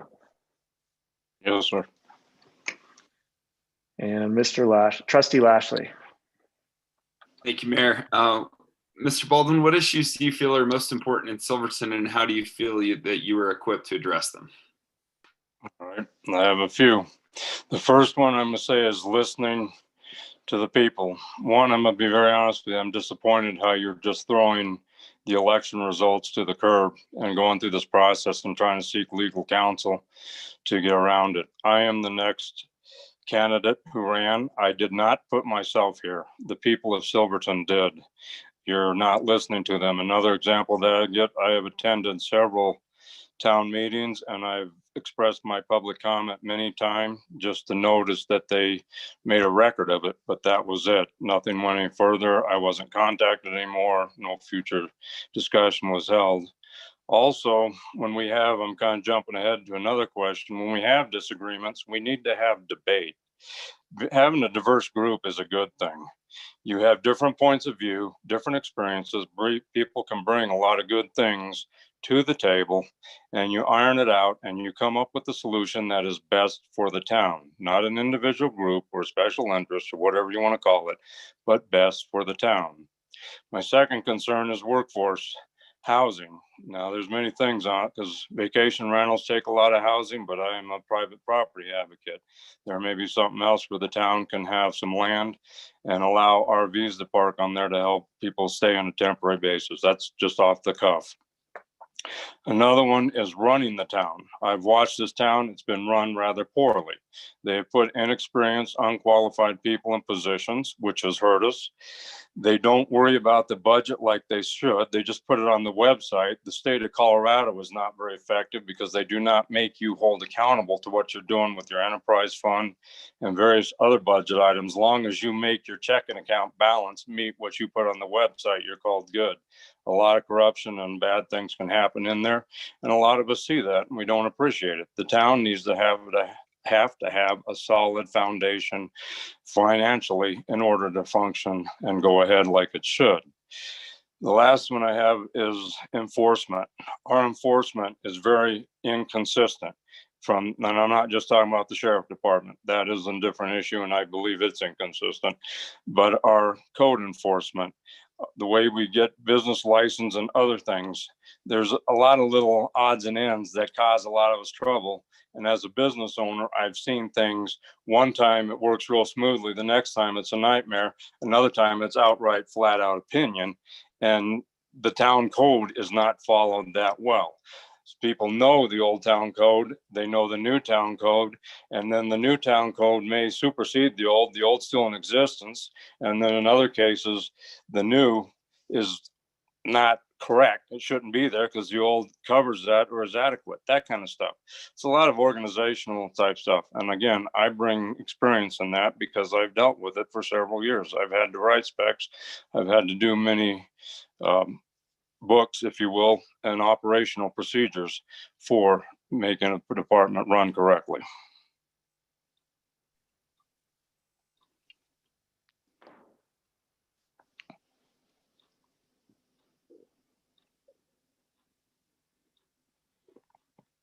Trustees, Trustee Uyghur. What kind of value would you place behind the experience and knowledge that the current town of Silverton staff exhibits? I value that highly. We need to, they're the ones on the front line, if you will, working the projects and the process. So we need to take their input. But as I mentioned earlier, some of our employees are inexperienced.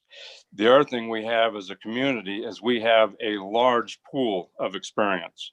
This town has been in existence over 100 years, so we have a lot of experience and records that we can look on, so that if an employee or staff doesn't have the experience we need, we can look to that, or we can call somebody from the town to help us out so that we can make it better. I believe strongly there's a hierarchy. The board sets policy, the staff executes the policy. If they have questions or need clarification, they can come to the board and we should willingly give that to them.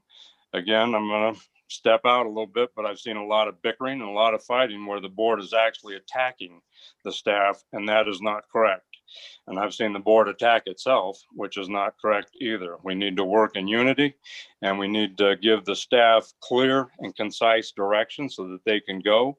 As we receive feedback, because we are the elected officials, we need to pass that on to the staff. If they don't have an answer, then we need to figure out to set up a small group from a few of the trustees in that particular department that needs help, or call again on some town citizens that may have that experience so that we can work through this. If we can streamline it and get a lot done and get it done effectively without a whole lot of trouble.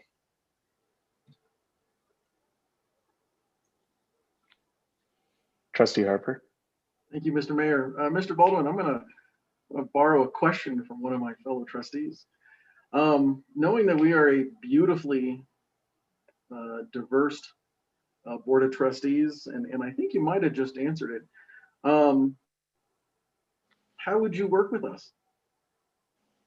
By a lot of discussion and time.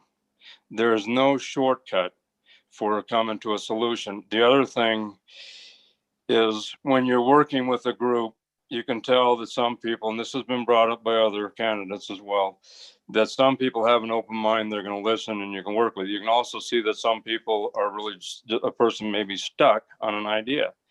There's nothing wrong with that. We all have our opinions, they're valuable.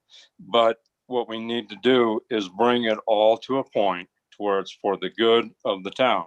And what I've seen a lot in this town, I hate to say, is a point is driven through regardless of whether it's good for the town or not.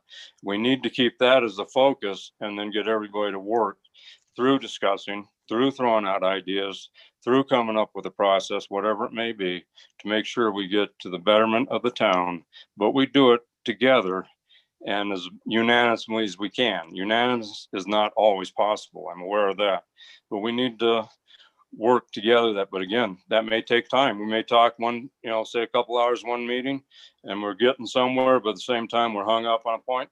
Sometimes it's good to take a break, put it off for a couple weeks, come back and finish it up again. And part of that too is if we have projects and stuff, we need to schedule them. If we know stuff's coming up, let's put it on a schedule, because whenever you get yourself against the wall where you've got this drop dead date or deadline, you're asking for trouble, because you're going to shortcut things and you're going to miss opinions and information that's valuable. Thank you, Mr. Baldwin, and thank you for your constant desire to want to give back in the public arena. Thank you. No further questions.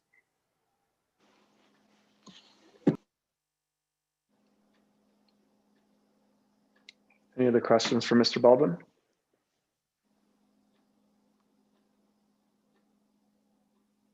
All right, Mr. Baldwin, thank you very, very much tonight. Thank you. And to all the candidates that joined us this evening, thank you so much for, as Trustee Harper just said, your desire to contribute and to give back to the community. It's commendable across the board. Thank you. Good night. Good night. Everyone is welcome to stay in the meeting. In fact, I think it'd be great if you all did. We'll switch you over to attendee rather than panelist as we move on to new business. Any last thoughts before we move on to the next agenda item from the trustees? All right. Again, thank you all for joining us tonight. So now we move on to two public hearings. The first is the Avalanche Hazard Development Permit use subject to review application proposed by the Woolporn residents, lots 1920, block 15 on Cement near 14th Street, Silverton. And as a reminder for everyone participating, since it's a public hearing, the way that this works is an applicant is given the opportunity to present. Following that, the public and the applicant provide comment, and the board may ask questions. After that, the public comment period ends. The board can then discuss and entertain motions.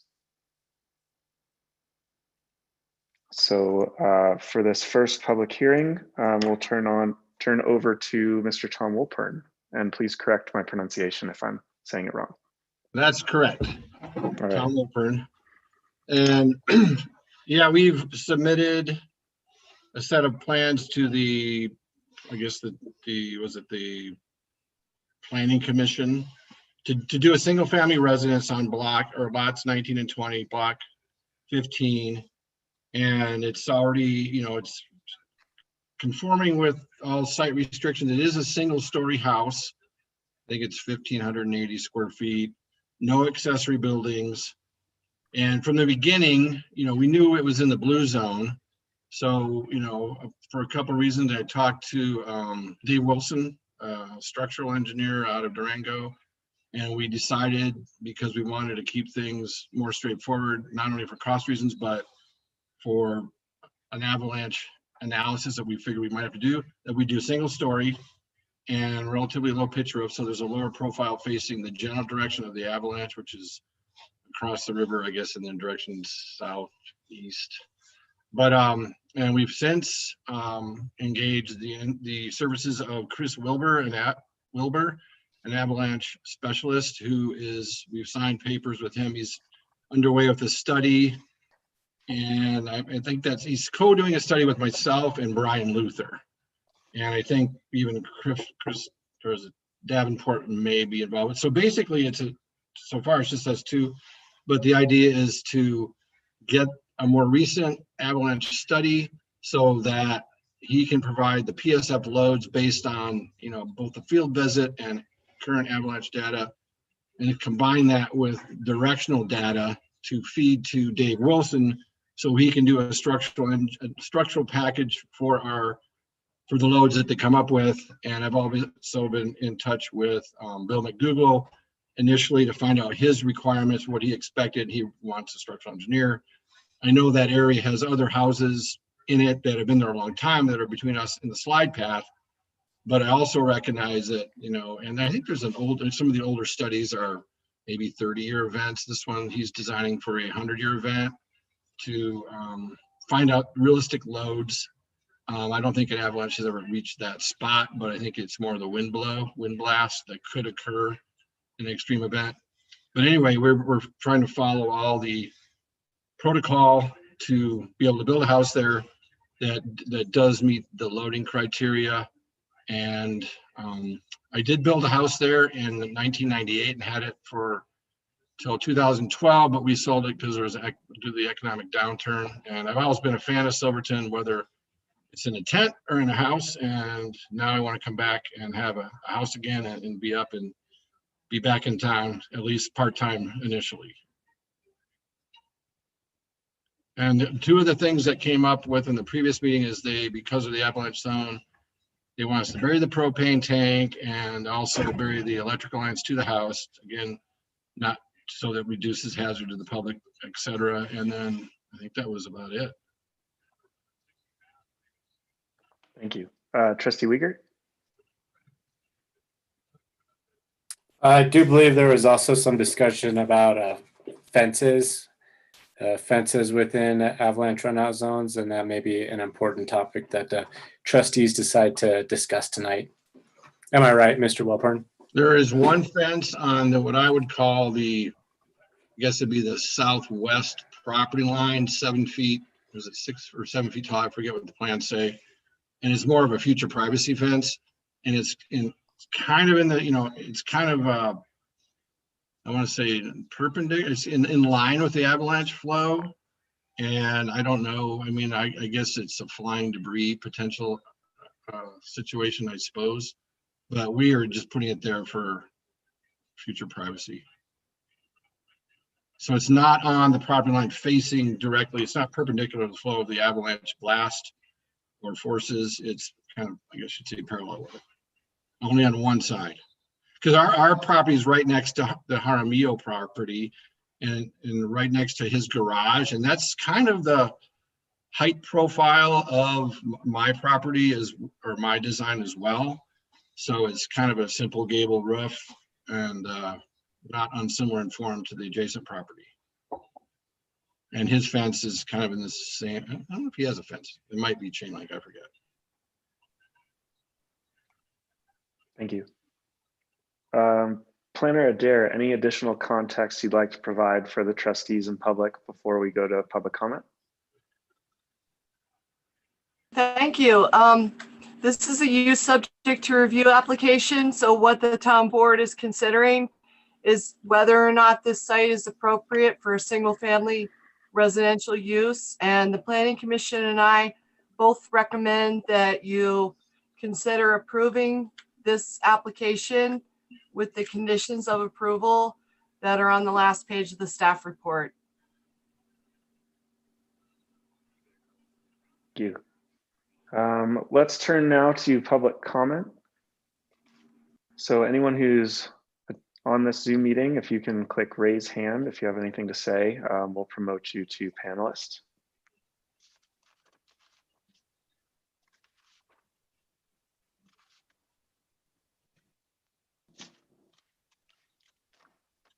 All right, seeing none, we will close the public comment period and turn towards trustee discussion.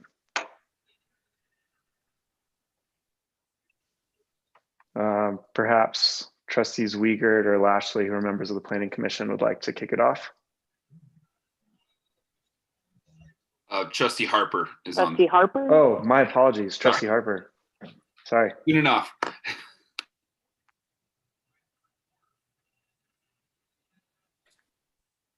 Trustee Wiegert.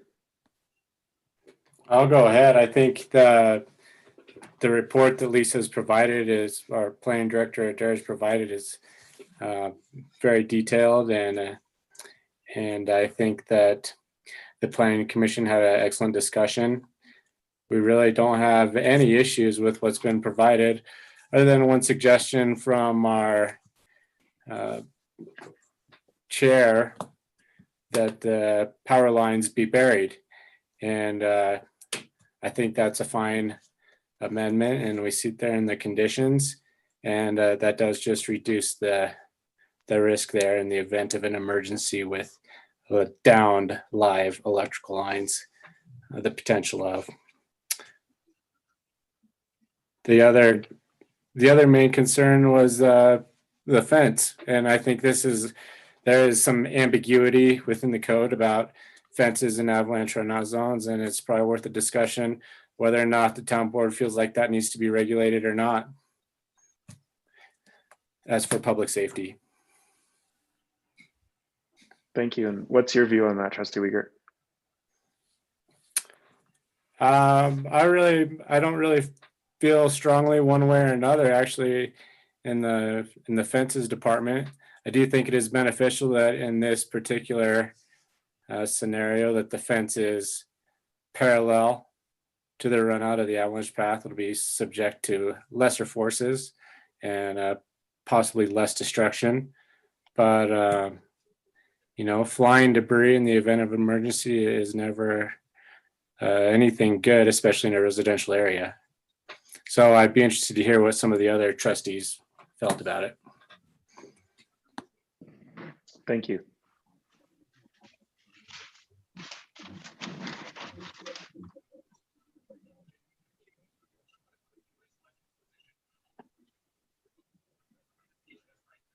Trustee Harper. Thank you, Mr. Mayor. My thoughts paralleled Trustee Wiegert's. I felt that Planner Adair put together a beautiful packet, very detailed, and I think we can move forward after discussion. Thank you, sir. Thank you. Trustee Barella. I had a brief discussion with adjacent landowners, and there was no opinions either or. Most people were very happy that they took the neighborhood into consideration, wasn't going up multiple stories and so on, and really thought about the way that the avalanche potential danger could come through there. So I think Mr. Welpern, hopefully I'm saying that's right, has done his due diligence, and I would like to see this move forward too. Thank you.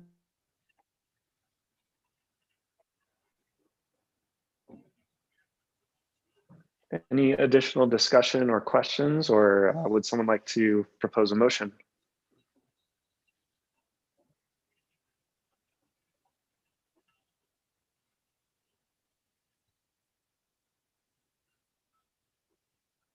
Trustee Wiegert.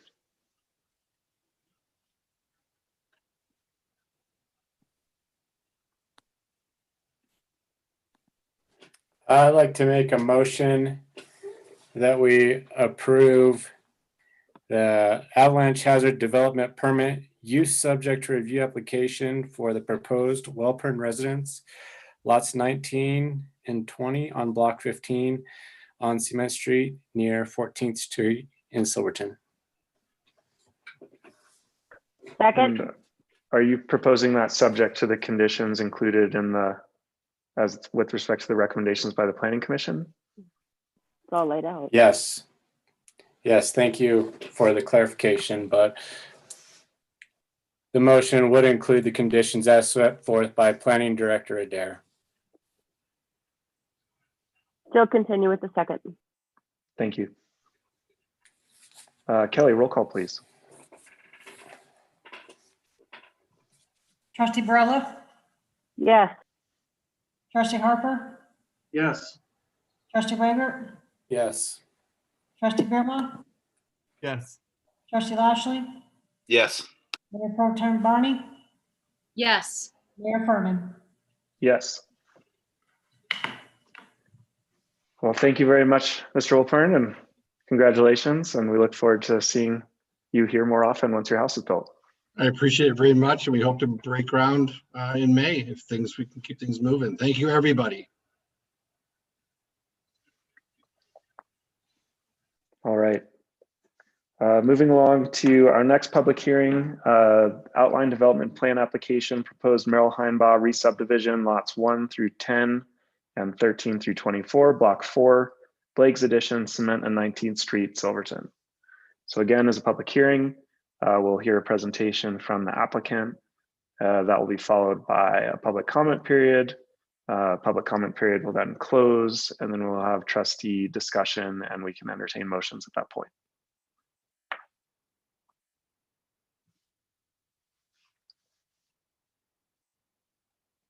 So at this time, the applicant will be given the opportunity to present the plans.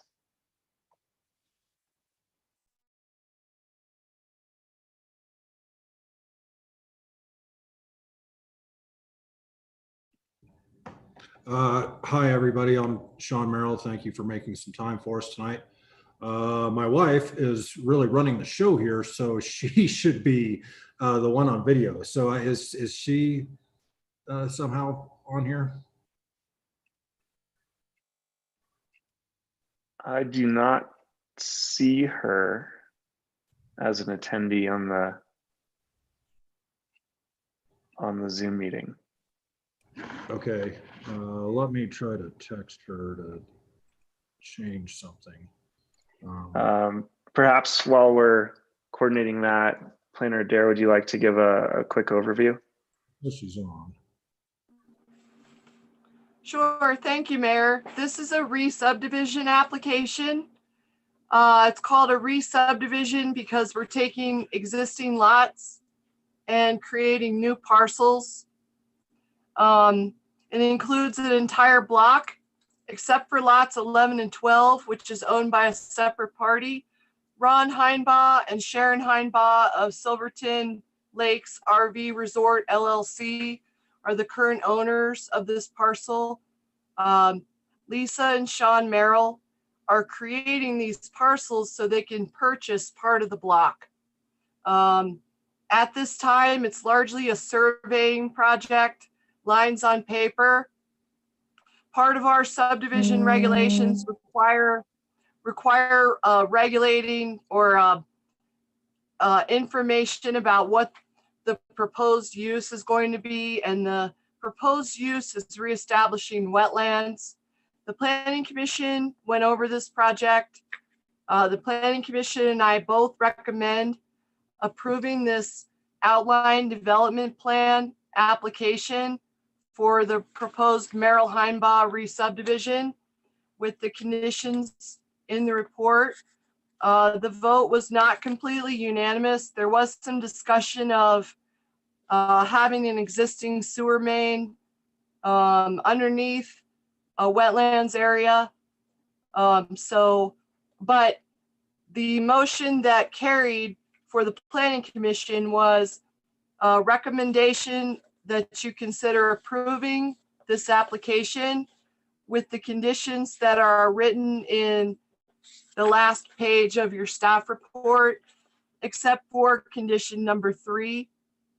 And I think that there may be some neighbors that call in, so you may want to consider soliciting public comment during this public hearing.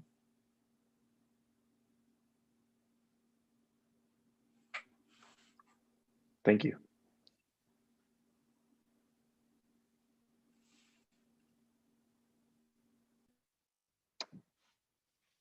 Sean, any success getting Lisa? Yeah, it's weird. She says she's on, and I could hear her on the phone, but she's behind us. She says she's on here somewhere. And she's not on YouTube. She's actually on the Maybe that's why the Zoom. YouTube or something, because it was behind where we were. Nathan? We do have two attendees. One is named Fire Tablet, the other is Zoom ID. If those are either Lisa Merrill, just raise your hand and we can promote you. If not, we'll have to get her connected. If she's viewing this as delayed, which it sounds like Sean said, she may be on the YouTube stream. She is, so we need to get her to switch somehow.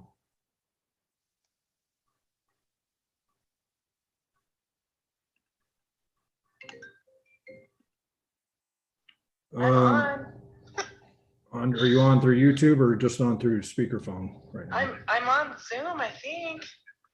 We can hear you this way if you'd like to move ahead like that. We can hear you through the phone, so we can just go like that if you want. Okay. I don't know. Can you guys hear me at all? We can. Yeah, we can hear you.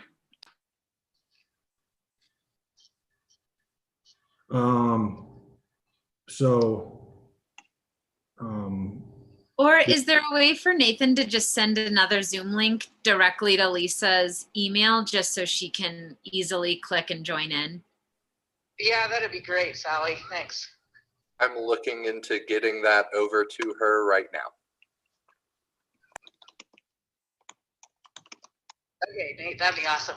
Thanks.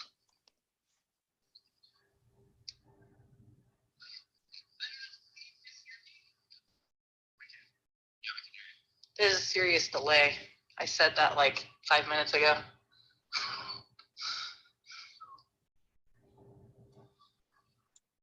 I just sent you the link to,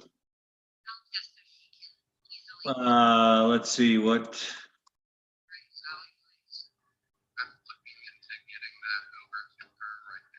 To L Merrill 331. Yeah, to your personal email. So I just sent the link directly to that one that you should see shortly. And if I may, just while we're getting this kind of lined out, I had a question for Planner Adair. I just lost track where you said there are some conditions. Can you direct me?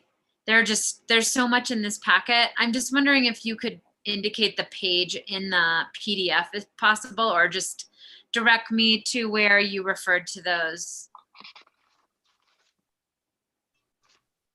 On page 9 of my staff report and page 10 of the staff report is where the conditions of approval are located.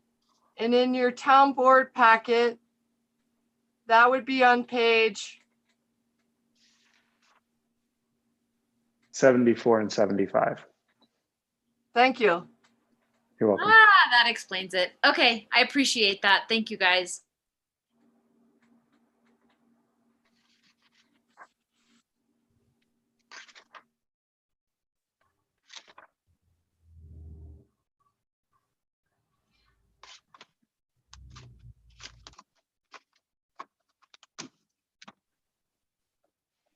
There we go.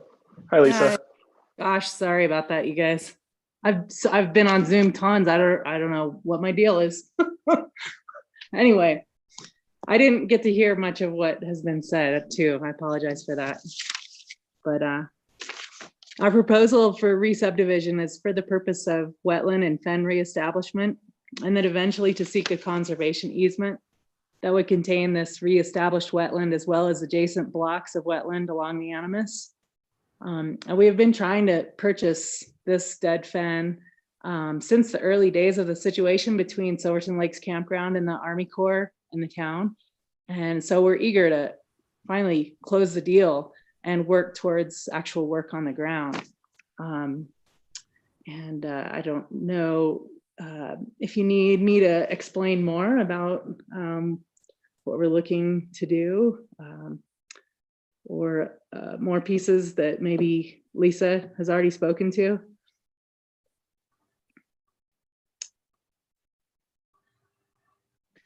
What we're asking the board to consider here with conditions is just the ability to proceed with this subdivision. any kind of work on the ground and et cetera would have to come back through for board consideration. But, to summarize, as Lisa said, they're looking to restore fen wetlands that had been disturbed or killed. And this is just the first step in establishing boundaries that they can begin that process. Thank you. So based on the presentation so far, I guess we'll turn to public comment first and then to trustee discussion. So if there's any member of the public that's on the Zoom meeting and would like to make a comment relating to this public hearing, please click the raise hand button on the bottom of your screen and we'll promote you to panelist.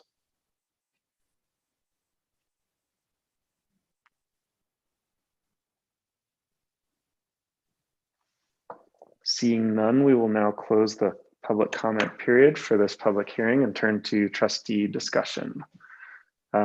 So trustees, any questions or comments for Lisa or Sean Merrill? Or questions for Planner Adair? Trustee Wiegert? I'll just say that we did hold a committee meeting for this potential idea. And this was a Public Works Committee meeting with a site visit. And it was during this site visit that we came up with this, as you see on page 74, the number 5 option, which is the option that our town administrator has just spoken towards. And I'm in full support of this number 5 option.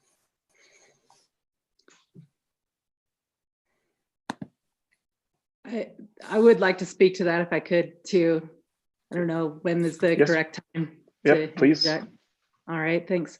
We're in full support of most of these conditions and embrace them. And we don't want to be a burden on any town infrastructure. We want to totally avoid any possibility of that. We really have desire to work with all of the neighbors. Gosh, the worst thing in the world for us would be to, do something to harm their situation. And so we have a sincere desire to work with all the adjacent landowners. The one condition that we do have issue with would be moving the sewer. And while that would certainly be the most desirable option, it really puts a much higher price tag on the project, and it just puts it out of the ballpark. Probably, maybe it won't, if the funder finds that is an acceptable thing to do, given their budget. But I really think that it would likely put it out, and we wouldn't be able to carry through with a decent project that really actually reestablishes fen, which is what we're after, or as much fen as possible. Thank you. Trustee Wiegert? Thank you. I just want to make sure that everybody's clear on this. What Lisa Merrill is discussing here would be, if we're looking at page 74, number 3, which would be conditional approval. And then if we go down a little bit lower on the page, we can see the conditions that have been set forth by our planning director Adair here, with, as you can see, a line struck through number 3 as per recommendations from the majority of the Planning Commission. I'm not in support of a conditional approval at this time. I think that we should just be looking at the paper only proposal. Right now, we really want to allow the Merrills to go forward with their acquisition of this property. And I think at this time, really, if we're starting to look at the conditional approval set for in the number 3, I think we're kind of putting the cart ahead of the horse, seeing as the Merrills don't actually own the property yet, and the subdivision has not officially been approved. I should point out that I talked to Public Works Director Sites, and he is supporting what Trustee Wiegert is saying, that it's early. We don't want to move it either. And if it's avoidable, it will be avoidable. If it's not, it's not, but that'll be determined at a later time. Is that fair, Trustee Wiegert?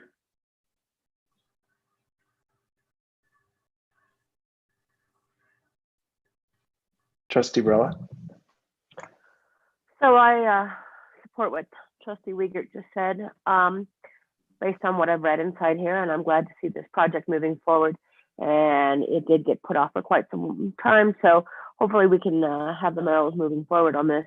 Without this, let's approve this, and then we can look at the conditions later. I think that so much thought has gone into this that it is time, so we can get that conservation easement going, so we can really start putting all of this back together in that location. And moving forward, we won't have any more issues with the delineated wetlands. So thank you.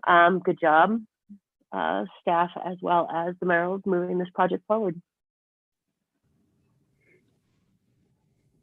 Thanks. Thank you. Any other discussion, or will we hear a motion to pursue number 5? Mayor Pro Tem Barney? I just had a quick comment and a curiosity question, but I very much support the idea of the conservation of wetlands, and this project is a generous one on your part, guys. I just think that, you know, it's a lot for individuals to take on, and it's just a nice gesture for the earth. More than a nice gesture, it's a huge gesture for the earth. So my one question is, I know there was a lot in there about the language and timeline on having the land put into a conservation. Help me with this, a conservation trust? And my context for the question would be, like, I know that you don't have plans to sell this property, or, you know, like, it's not going to be, I know that as stewards of the earth, the plan is to make this a wetland conservation, but I'm just curious about this legality in over time, how that would work. How does the conservation trust work? And is it managed by you guys as a private owner, or does it eventually get put into the umbrella of a national conservation? Or, and I know that that's a really long ways out, and I don't want to delay the process. I'm just curious. Yeah, I think it's a great question because, well, the animus is central to our town, and this wetland is a big piece of it. Yeah, so it's not about the Merrills. So from what I understand, I've done quite a bit of research on conservation easements, how we would acquire one. It's not cheap, and it usually requires more acreage than we will likely be able to create here. We're gonna get, I think we'll get close. The typical acreage is 10 acres. Of course, that's right now. And, you know, as time rolls on, I think that the importance of open land will only increase, thereby making, you know, less acreage more desirable by those who hold conservation easements. The main people I've talked to are those from La Plata Open Space, Patrick Barker, and then some retired workmates that are on the board there that speak highly of them. And so that's not to say that's who would be the holder, but that's the one entity that I've spoken to about it so far. Also, I'm sure there's concern about taxes, and our intent is to keep it as private land, and then the town and county would still benefit from the taxes, but then the organization of the conservancy would be kind of separate from that. And And apparently you can really organize your easement in all sorts of creative ways. Great, thank you.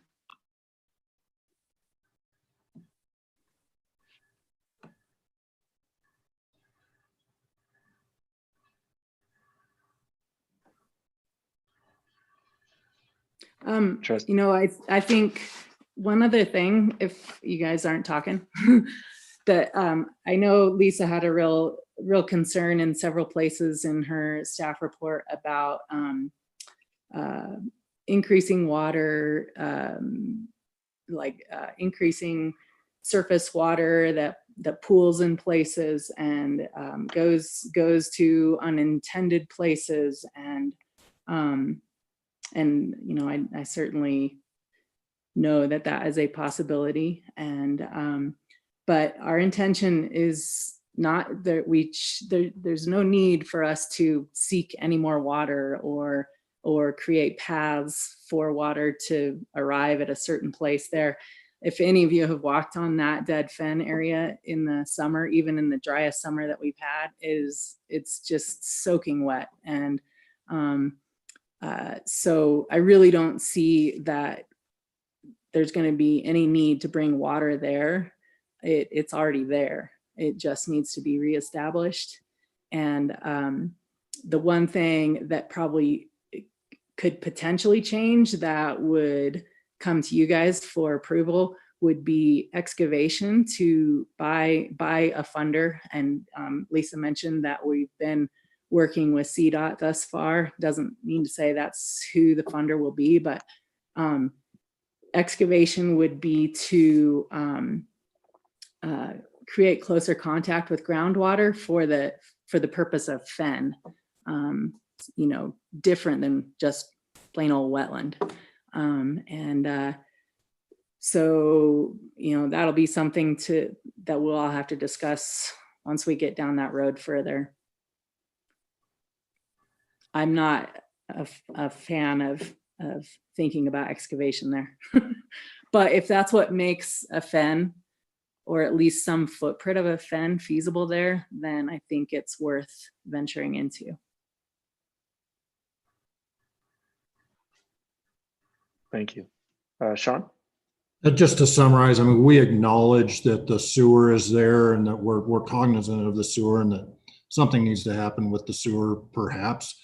We just didn't want that to be a condition of being able to purchase this property, right, and to relocate the sewer. So we realize it's an issue, and we know that there are a lot of details to get worked out still, but step one is for us to purchase it before we get further into those details. Thank you. Thank you. Trustees, do I hear a motion or is there further discussion? Trustee Uyghur? I'm prepared to make that motion. I'd like to make a motion that the town board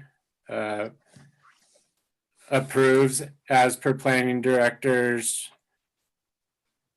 report, number 5, which is the town board added option developed by the Public Works Committee to approve the paper only part of this proposal and delay the review of the not fully yet formed future reestablishment of wetlands.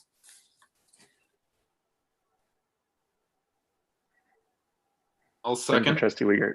And thank you, Trustee Lashley. Kelly, roll call, please. Trustee Barella, Yes. Trustee Harper, Yes. Trustee Waggart, Yes. Trustee Bierma, Yes. Trustee Lashley, Yes. Mayor Pro Tem Barney, Yes. Mayor Furman. Yes. Well, thank you both for being here this evening, and I hope this helps the progress on the project and moves you forward. So this is it? Like, you guys are done? This is actually approved? Oh my gosh. for the replat of the subdivision, paper only Right. portion of the process. Yes, We we're can excited actually to come back to see what you come back with as far as the wetlands plan. But, Oh my gosh. yes, I can't yes. believe it. No, we want Thank you to move you. forward. All right, cool. We'll see you guys in about a month. Fantastic. Cool. It'll be a little while. Thank you very much for your time, everybody. Thank you. Yeah, thank you. All right, moving on to the next item of our agenda, 4C, consideration to approve the 4th of July Association contract. So if it pleases the board, I would just draw your attention to paragraph 13. It's page 123 in your board package. Per last meeting's discussion, we made adjustments and revisions to certain provisions. Basically, what this is saying is that the association will consult with public health and state level public health authorities to determine if COVID-related restrictions up to and prior to May 15th have any impact on hosting all or part of the event. The association, if they decide to cancel some or all of the event because of COVID-related restrictions, they just need to notify the town in writing prior to May 15th, or up to and including May 15th. It also says that if local and public officials say it's okay to hold the event, but there's still severe restrictions. You know, if well, for instance, now you can only have 75 people in an outdoor event. So it's likely that the association would not want to hold certain or all of the events under an orange level designation here. So this is basically asking the association to lean on public and state health officials to make a determination of COVID and make a call on the event as a whole or parts of the event, notify the town in writing prior to May 15th or up to and including May 15th. And we've also added a provision that says up through July 4th, they'll continue as always to work with fire marshal and other local officials. You know, if something weather related or drought related, you know, makes the fireworks or some portion of the event undoable, that they'll let us know about that and just continue to consult with local health officials and safety officials up and through the event to make sure we're doing everything safely. Thank you. I'd like to extend a warm thank you to the entire 4th of July Association for bearing with us in this process and for putting together a contract that I believe reflects exactly what we talked about at the last meeting. So I'm very grateful for that. Thank you.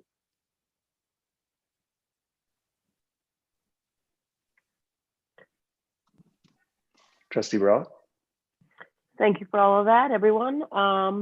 Thank you, John and Paul, for conveying in writing exactly what the board wanted to see, as well as the board of the 4th of July Association. Contract is good to go. We're all good with everything. Verbiage is great. Trustee Lashley. Well, if everybody's happy now, I would like to approve the 4th of July, or make a motion to approve the 4th of July Association contract.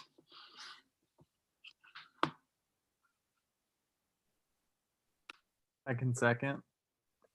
Thank you, Trustee Bierma. Kelly, roll call, please. Trustee Burlow, Abstain. Trustee Harper, I abstain as well. Trustee Weigert, Yes. Trustee Bierma, Yes. Trustee Lashley, Yes. Mayor Pro Tem Barney, Yes. Mayor Furman. Yes. Thank you. Thank you. Next, we move to the presentation of Planning Commission letter with respect to the Historic District overlay. So if I may, Mr. Mayor, this is a letter written to the board, obviously, from the Planning Commission. They had a discussion at length, and Trustee Wiegert and or Harper, you can expand on this, but it's, again, there's been discussion in the past about possible expansion of the historical overlay district, which does put on some specific restrictions as far as renovating, building, et cetera, within that district. And they have asked the board, have written this letter to the board and asked us to put it on our radar for discussion and development of possibly ultimately expanding the historical overlay district to include Green Street from the courthouse to 18th Street and 11th to 5th. There's, I think, a fair amount of discussion and still some analysis to do on this. Maybe even a work session with the Planning Commission. This is kind of a big deal if we were to expand it. It does put some fairly rigid restriction on buildings and renovations, and both residential and potentially commercial that are not in the historic district right now, but would be included. So I think we need to consider this one carefully, but this tonight really is just a presentation of the Planning Commission's concern that the town should seriously consider expanding. And to that, I might open it up to our Planning Commission members if they want to add any additional flavor.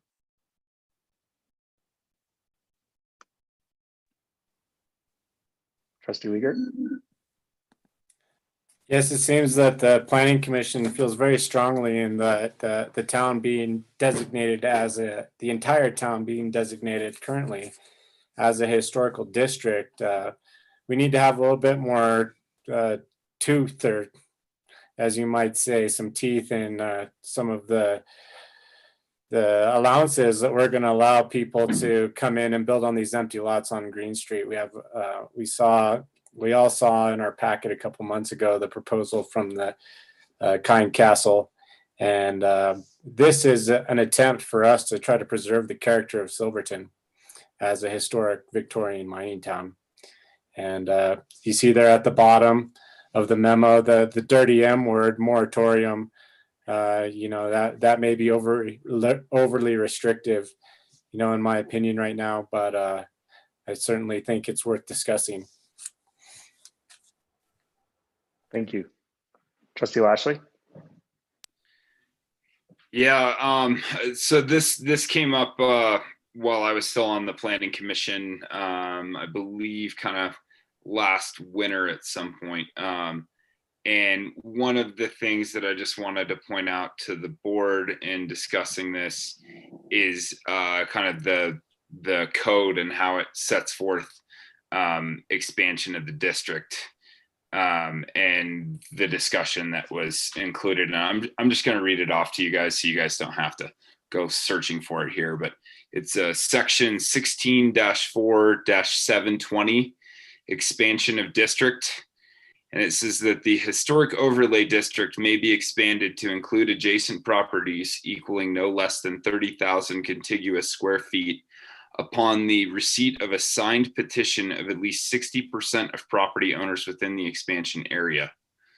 Public right-of-way shall not be calculated in the square footage requirement and are not considered an interruption of contiguity. Such a petition may be submitted to the Planning Commission for recommendation to the Board of Trustees.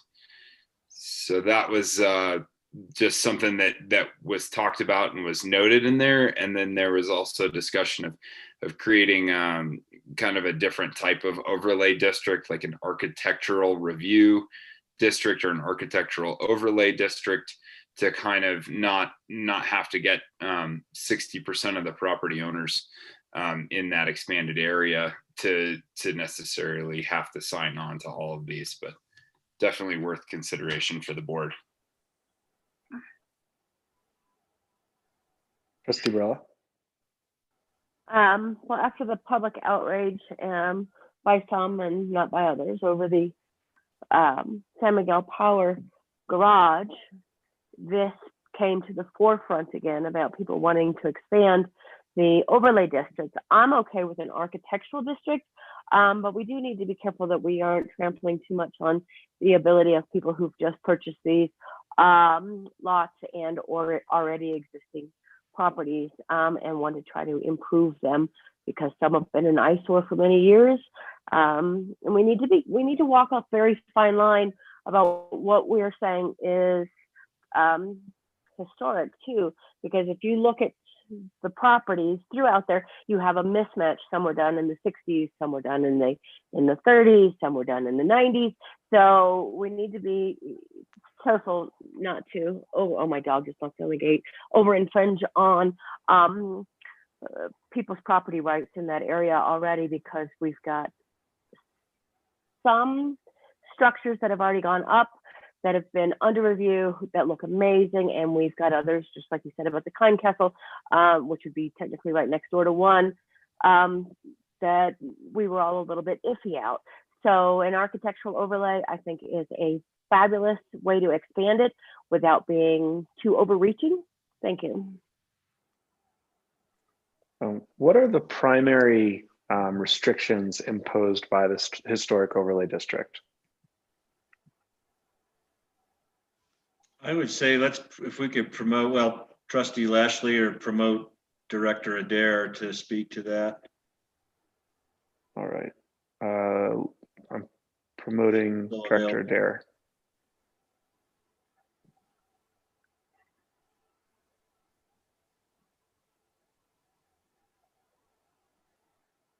So the question was, what are the primary restrictions created by the historic overlay district that are different than it is today, the non-historic overlay district? So when you have a project that you want to do in the historic overlay district, basically the planning commission, acting as the historic review board, wants you to move the building back towards how it originally looked rather than a more modern look. So in some cases, it's just routine maintenance, and anything considered routine maintenance is exempted from the regulations. However, if you're going to add a bunch of windows, change the bones of the structure,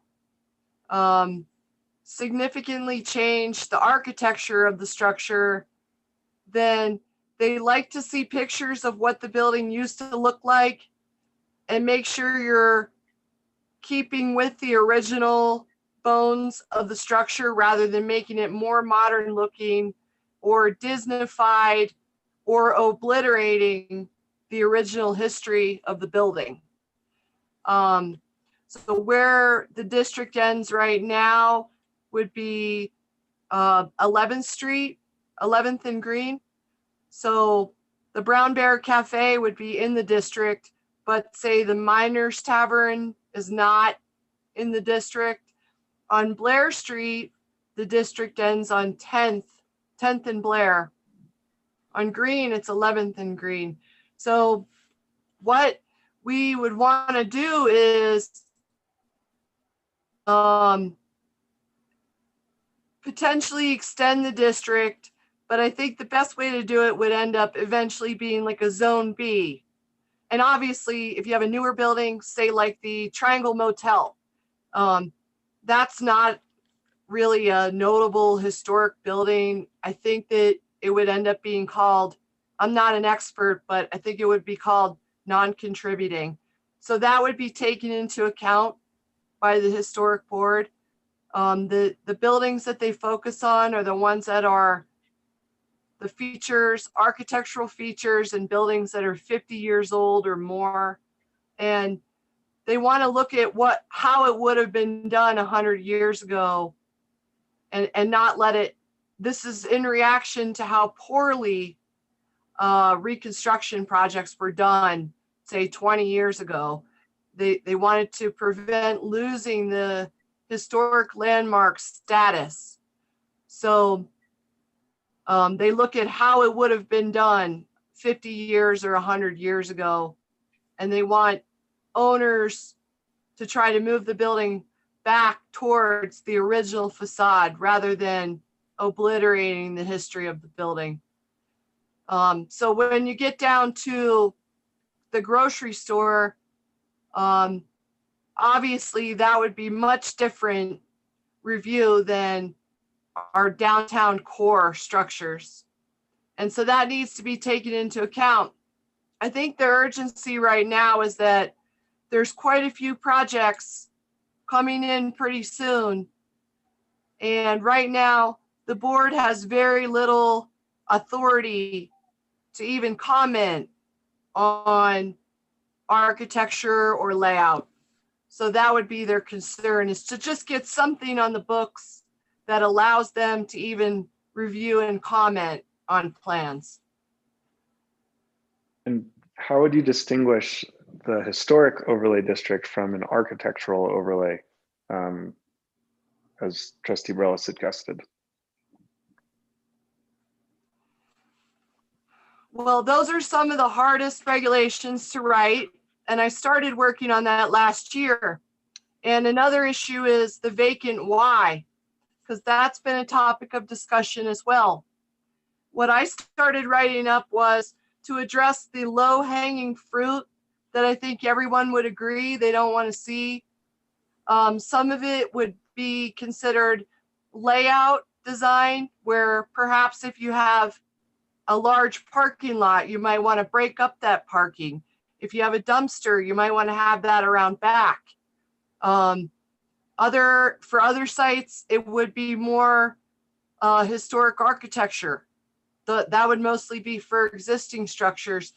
One thing I see that's lacking is we have some historic buildings, for example, the Miners Tavern right now, which is, currently Silverton Mountain structure.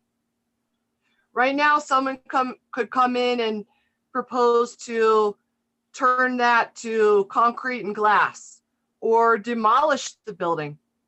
Or Kind Castle could decide that they want to build a castle entrance with purple lights, and there isn't any required review whatsoever. And then we have the issue of vacant lots closer to the grocery store in the Y, and that would be more like site plan review. As soon as you hit the county line, the county doesn't specify architecture, but they do require screening. And they want to know, what is it going to look like from the main road, from Green Street, from the highway? What is it going to look like as viewed from the nearest road? So that's what I started writing last year, was a Zone B regulation where we would look at a site plan, and that could, for historic structures, that would move into an architectural review. Oh, thank you. Trustee Lashley, did you have a comment as well? Yeah, just a little bit. So there's some specifics that they kind of call out in general for the historic overlay district. Like they want to have vertical like sash windows instead of like side sliding windows, with battens or like crossbars in the windows, if you can imagine those. Siding things, and this only refers to the front facade of these buildings too, so it only really has to do with the sides that face the street. And there's a little booklet that they have that's just conforming guides to historic review, that's pretty handy to look at and see what they kind of look at. If you're going to put columns on the front of your building, if there's some that are neighboring, they'd prefer you to have turned round posts versus square ones, that kind of thing. They're not as keen on board and bat as they are like overlap siding. Yeah, a lot of this stuff, like there's kind of a different standard for Blair Street and Green Street too, so kind of calling out these is a little bit different. And obviously some of these areas in Green Street are much more residential than they are commercial. Not all, but some of them. And yeah, I understand the need to get there and to try and have some kind of conformity, because otherwise we could end up with some really funky looking stuff like has existed in the past. Like Quonset huts and things that have existed in the past, and some other things that do currently exist. But I agree with Molly's sentiment that we need to walk a fine line here, that between, dictating a certain style of building and telling people what to do. It's a tough line. So to summarize, the presentation that or the letter that we're reviewing from the Planning Commission is a suggestion to significantly expand the historic district overlay by something like 10 blocks. That sounds like it's very restrictive and also requires a significant amount of work to get 60% of the people impacted to approve it. An alternative suggestion is to create an architectural overlay district, which Director Adair was just talking about, which also requires a decent amount of work for her to draft this provision. Are there any other options or considerations discussed by the Planning Commission or by Planner Adair that we should also consider in connection with these two things? Trustee Wiegert? I believe the third option would be a moratorium as listed at the bottom of the memo. A moratorium on all development or changes to buildings until a plan is created? I would think so.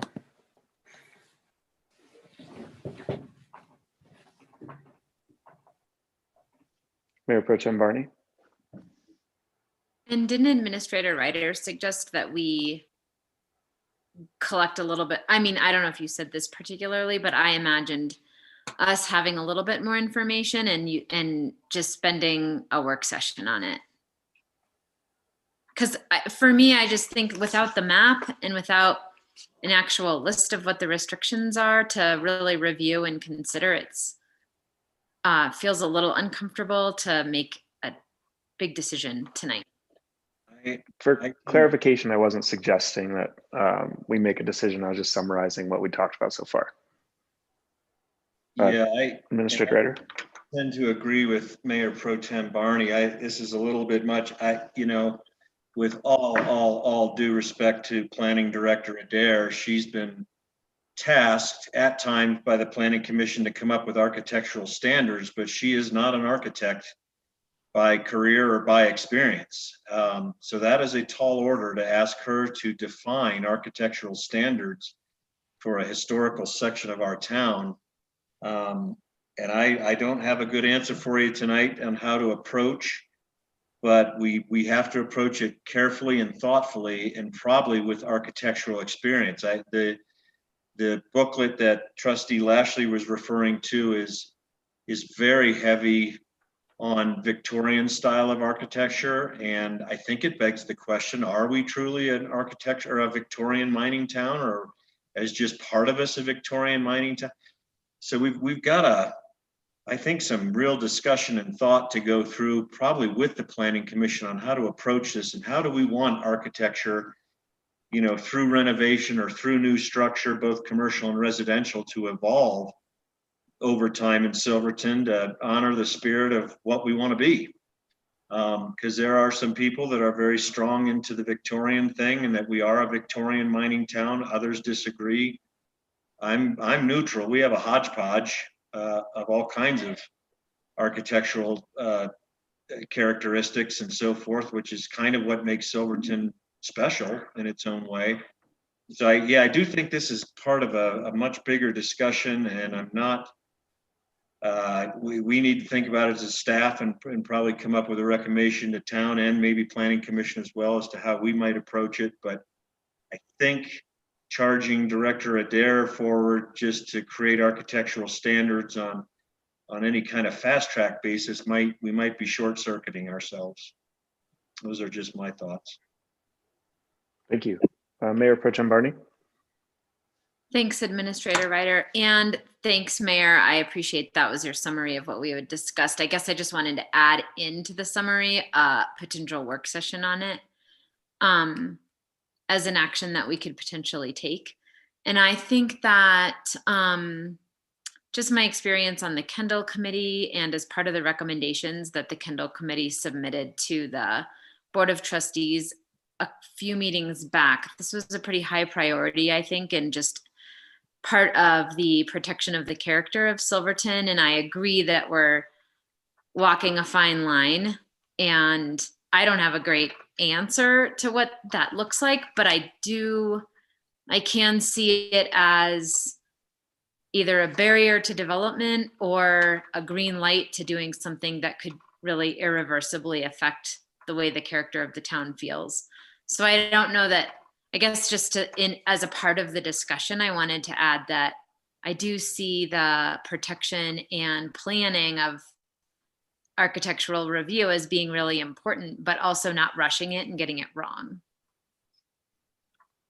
And I guess I would, add, I agree, we have some things like the Kind Castle that I'm not sure fit any of ours definition of a well-designed, compatible type architecture that, and then so we get back to moratorium or just, slowing things down so that something like that, we have the ability as a town or a planning commission to carefully review it. I'm in total agreement that one doesn't seem to fit any of our compatible architectural characteristics in town. And I'm not sure at this point how to slow it down without some type of moratorium. My apologies.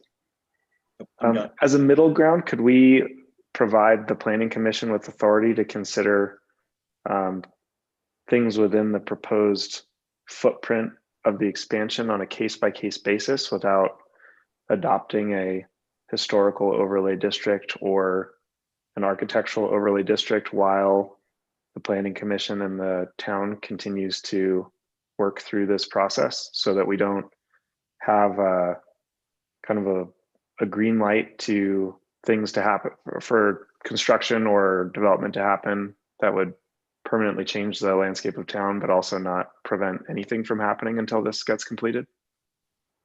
I'll need to do some research on that, Mr. Mayor, to see, legally and what needs to be put into place. I'd like to think we could and put some kind of interim step in to at least provide some teeth to the Planning Commission and or town board, to consider on a case-by-case basis. That would be a good goal.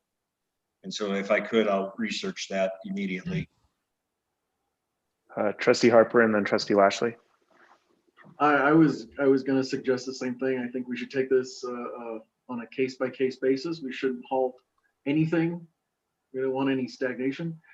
It is important. This is extremely important. This is a great topic for us to work with in a future session with the Planning Commission.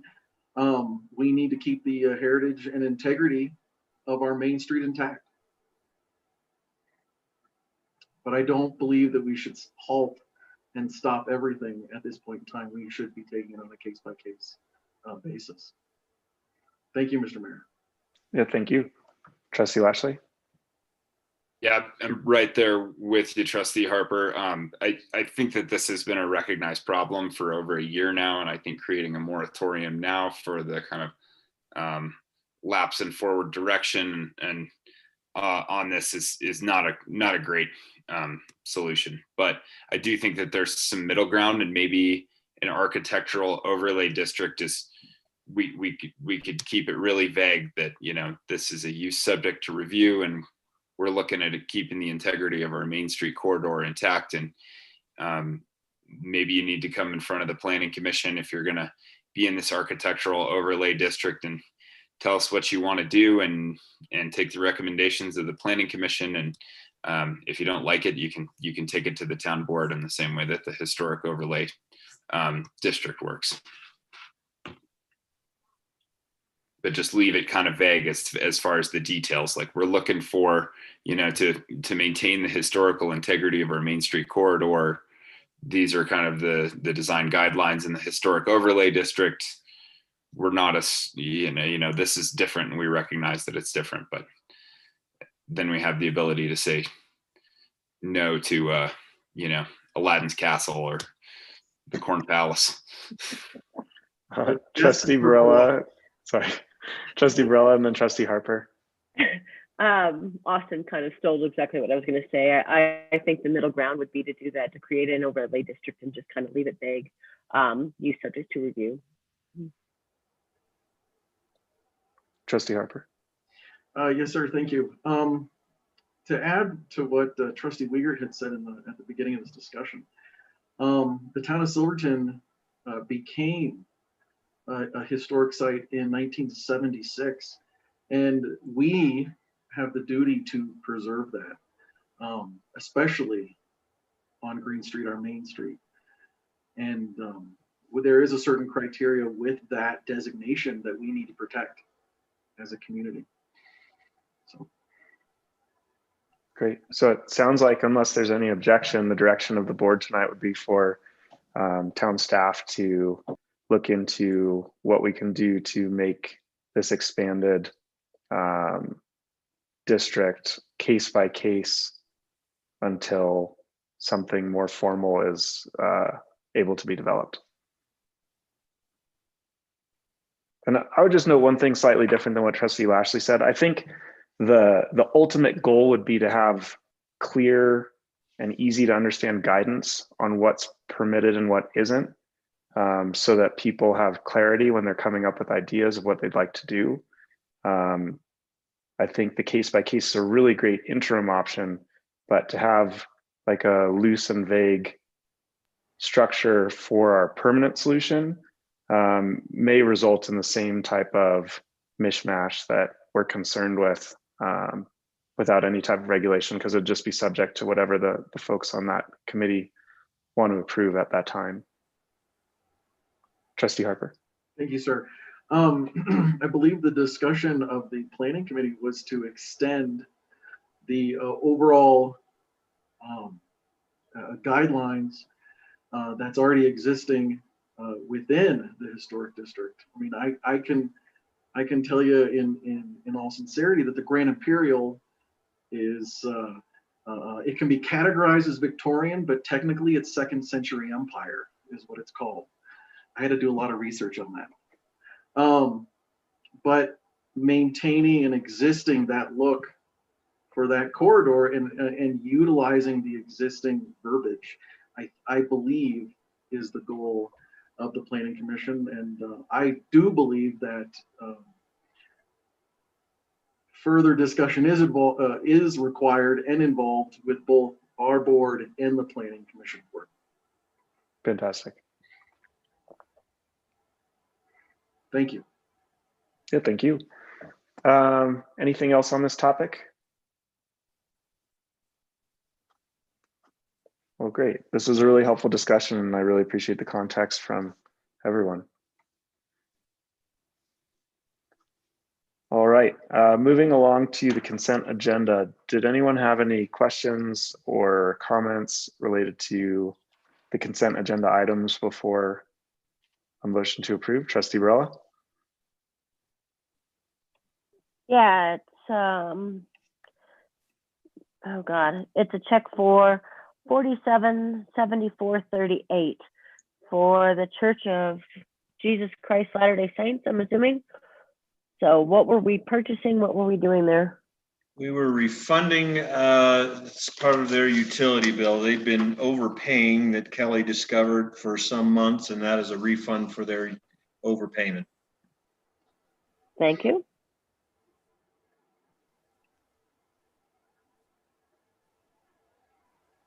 Mayor Pro Tem Barney. I had that one, and then I had two others. One for 5245 and some change, Vivio Tech, and 2,543 and some change to Sharon Hansen. Sharon was also another utility overpayment that Kelly caught. Vivo is the first part of our equipment for audio visual that we budgeted for in 2020 that we will hopefully be getting. Nate Baxter's been working on that. We're hopeful here in the next month or so we will have audio visual equipment that we can return to live meetings for the board and town hall and broadcast and have interaction and Zoom and be able to do it properly. Great, thank you. We took a step toward that.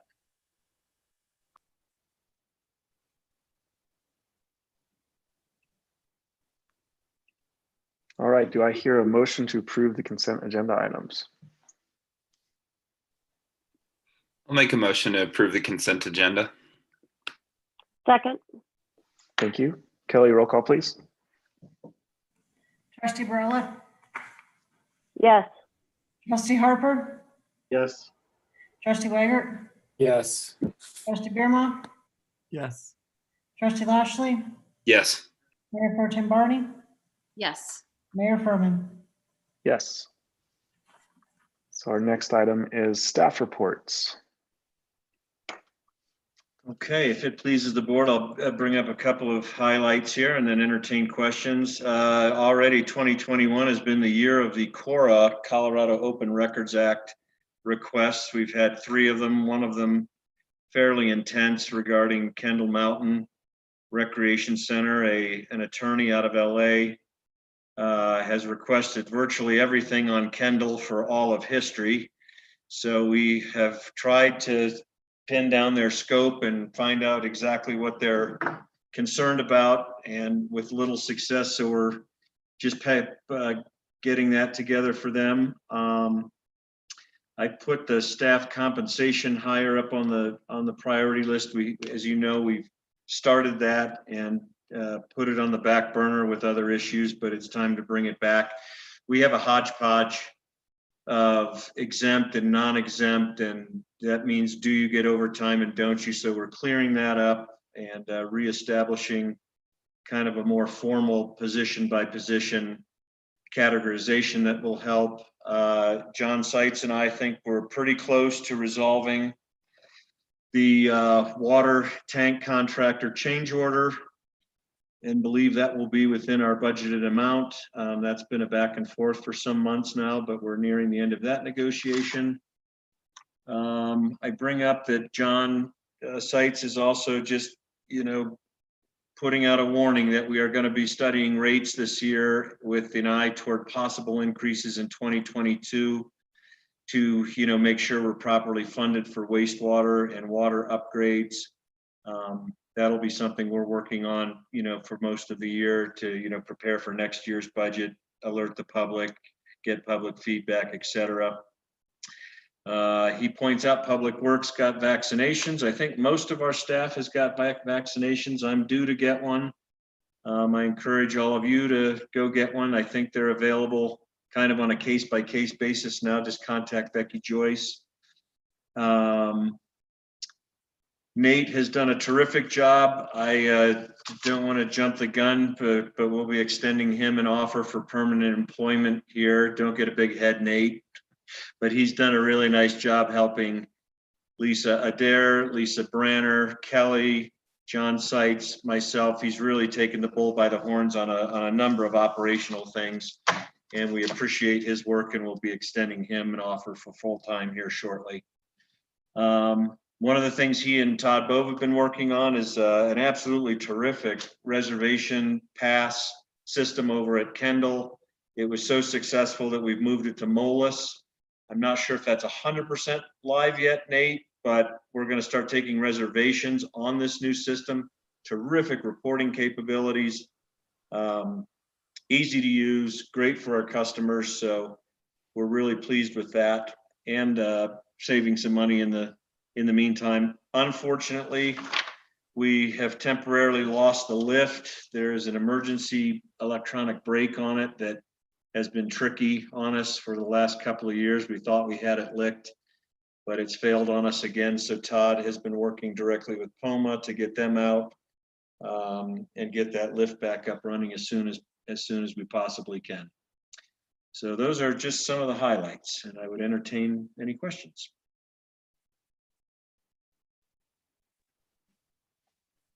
I just have a couple questions about COVID related stuff. How close are we to a tipping point with the last kind of week and a half of spikes that we've seen? As far as calling it a major outbreak, or?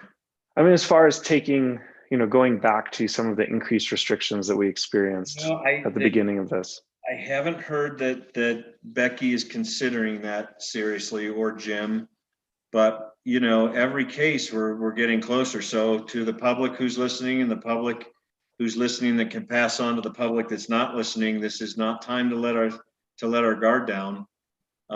We march ever closer to a red designation with every case. And, you know, we had a series of them here the last week, I think 8 in total or 9 in total. And while I have not heard Becky or Jim discuss any move toward a red designation or a more restrictive designation, you know, every case moves us closer. So we really need to be careful. We really need to stay diligent, the whole community, because we're probably not that far away. Trustee Lashley. Yeah, it's complicated since the governor last week also took all the red counties down to orange, and I was in a meeting earlier today with some of the surrounding counties, and it's tricky to wonder how much faith we should place in the dial and what these restrictions really actually mean for a county like ours. I'm hoping that what we're seeing is an isolated outbreak that likely had to do with New Year's celebrations, and hopefully we'll be on the mend, and hopefully we can kind of continue to get our community vaccinated and ultimately protected. I think that vaccinations last week we didn't get a delivery of new vaccinations, and I'm not really quite sure why, but there was a delay in the schedule of getting more folks vaccinated since the shipment didn't arrive.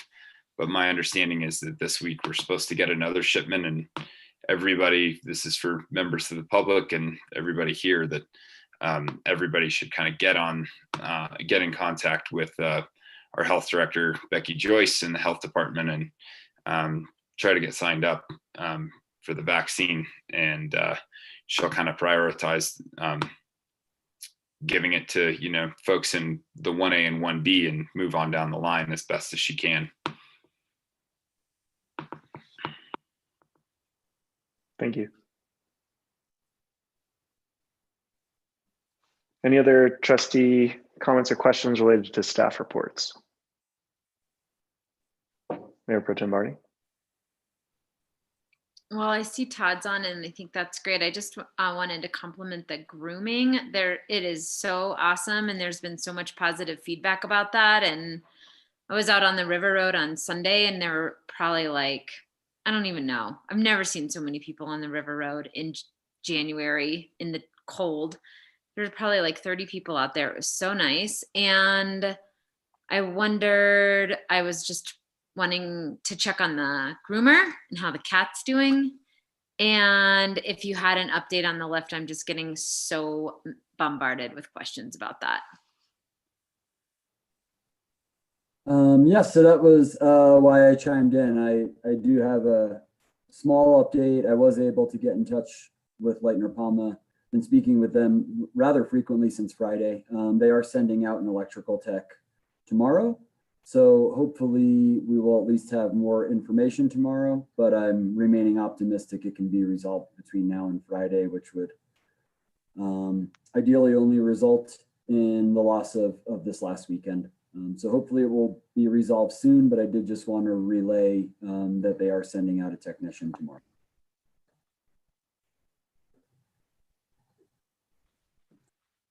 Thanks so much.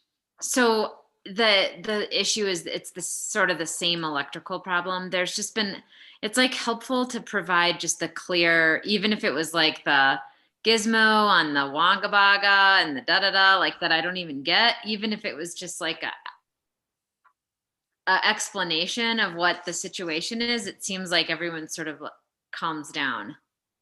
Sure, so it is a very similar issue affecting the same area, the same relays that we had replaced last year. Part of the difficulty that we've had in getting more information out is that the fault is intermittent, meaning it's somewhere in the electrical system, but can be rather difficult to pinpoint. I spent a good deal of time over there Friday afternoon with Grady Ham, who I would like to extend a huge sincere thank you to, always available to help us out when we're having issues like this. And we weren't able to pinpoint it. And being on the phone with Palma as well, they were having difficulty pinpointing it. So hopefully we'll find it tomorrow. But we have a general idea of where it is. But there's nothing obvious as far as cracked casing or anything like that upon visual inspection. Awesome. Thanks, Todd. Appreciate the hard work over there. I know it's so stressful and I tried to stay as far away from it as possible. I had like 30 kids with me. It's a pleasure. We love serving the community.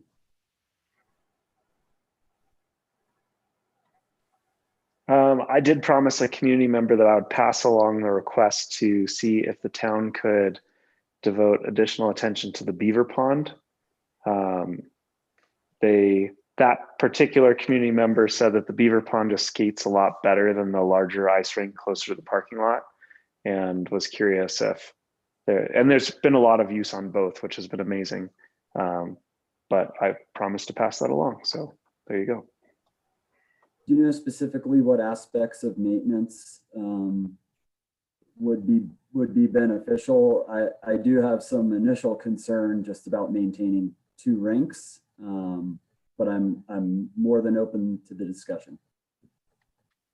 I would defer to Mayor Pro Tem Barney, who actually is over there skating. I just recently picked up some skates from a thrift store, so I'm excited to check it out.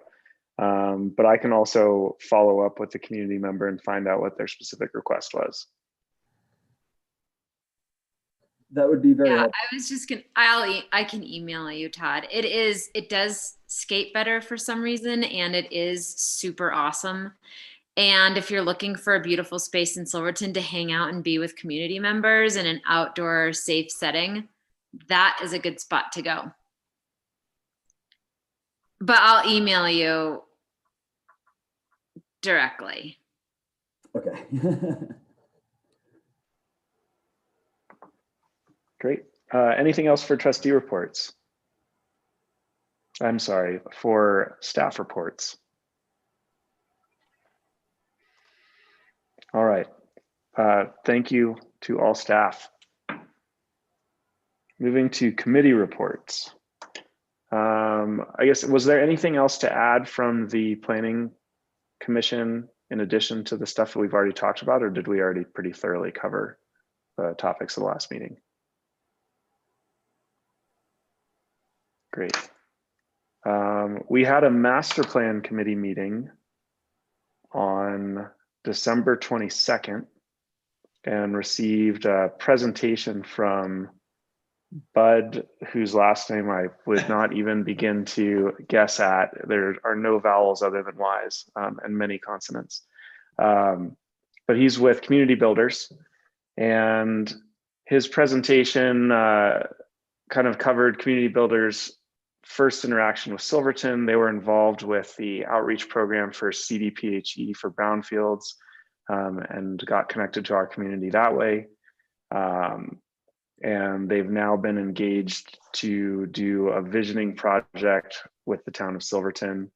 Their early conversations have identified and research have identified we have a lot of potential plans in the works, and that these create a perception of a turning point in Silverton, which in turn creates a significant amount of fear in our community around where Silverton may be headed.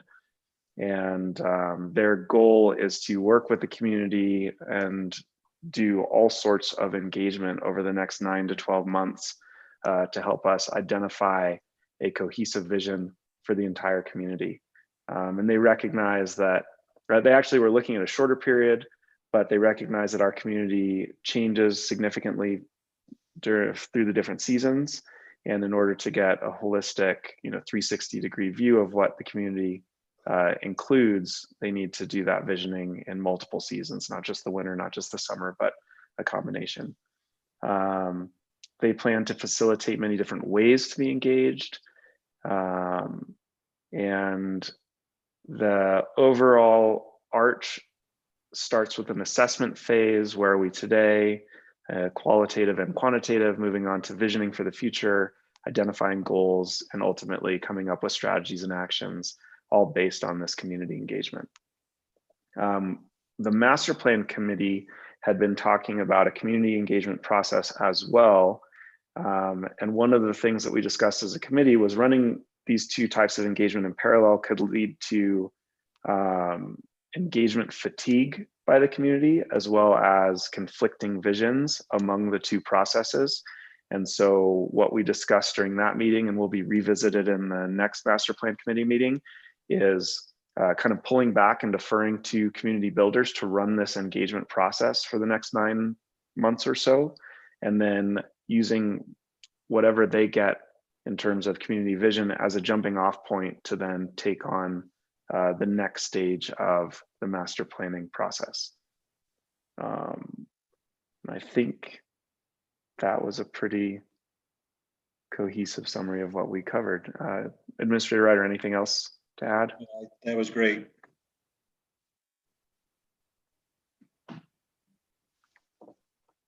Any other committee meetings since before the holidays? Very good. Trustee reports. Oh, I'm sorry. Somebody's hand who Molly's pointing down to the side, but I'm not sure who's next to you on your screen. Jeff. Just noting that we Trustee did Reader. have a Public Works Committee meeting. Unfortunately, we weren't able to get 100% attendance, but I thought we did some good work there.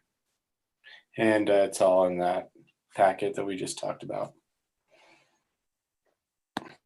Sorry, I wasn't able to attend, Jess. I had to drive my dad to Vail, or well, we had to drive to Vail for a doctor's appointment. Not trying to blame anybody, just noting that I thought it was a good use of the committee and what it's designated for, to actually meet in person and discuss some of these issues that are kind of hard for staff to make decisions solely on their own. So I thought it was productive to meet with Public Works Director Side as well as Planning Director Adair together in the same meeting. Trustee Harper. Thank you. I too was unable to be there, but I want to thank Director Seitz for the constant email, the constant information that he was providing, and the communication. It was fantastic. So, kudos to him.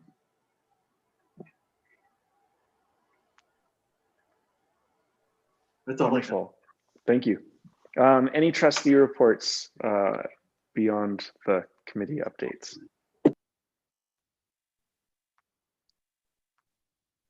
All right. And tonight we do not have any continued business, so we move to our final public comment.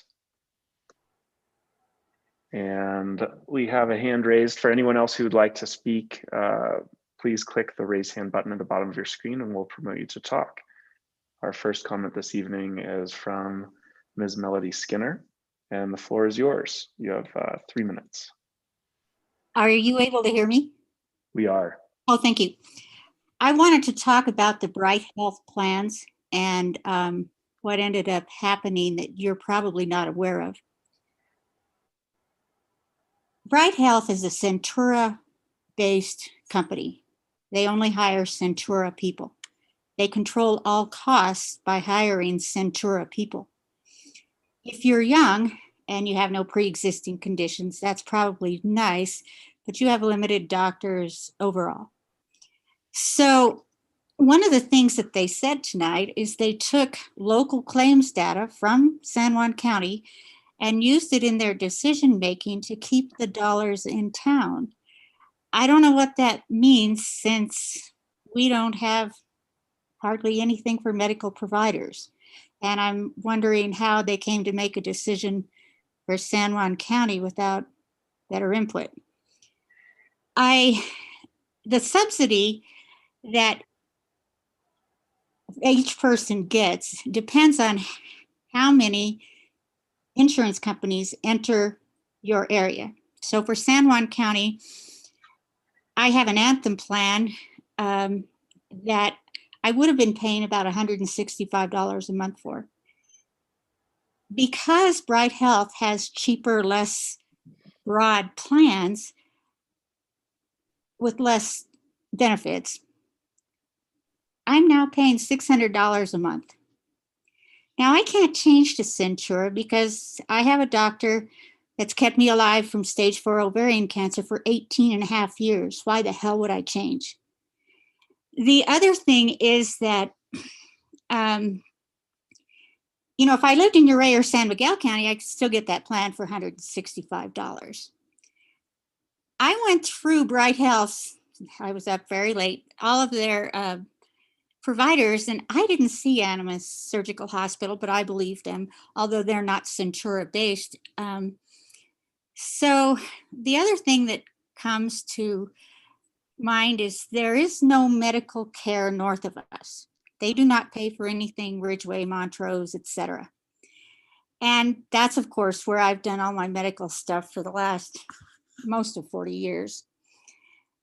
The other thing to think about is that the state of Colorado requires ambulances to take certain injuries to specific hospitals. For instance, head injuries in San Juan County have to go to St. Mary's in Grand Junction. There is no coverage of any doctor or hospital in Grand Junction. So what does that mean for somebody here that might have a head injury?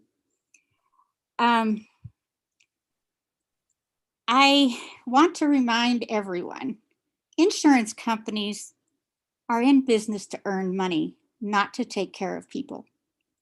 And I guess I have that opinion because I've spent all these years dealing with them through chemo and radiation, et cetera, et cetera.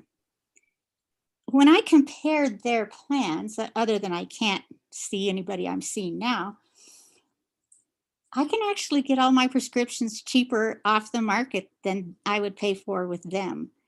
And that's with GoodRx or various different things. I have expressed all of this to Willie before and to some of the elected officials at the county. And the elected officials at the county have some unique needs. And I think they have successfully put off Willie signing them up for this plan because of specialists that are missing from this plan. And I don't want to talk about anybody's health, but I want you to know that one of the things I do every year is I make a spreadsheet. And in the spreadsheet, I put last year's medical bills and I run them against the new plan. And then I think, what if I recurred on cancer? Where am I going to get coverage? So I think if you do anything again, you probably need to get some more advice. I'm sorry to hear the town and the county sent them money. Thank you for your comment, Melody.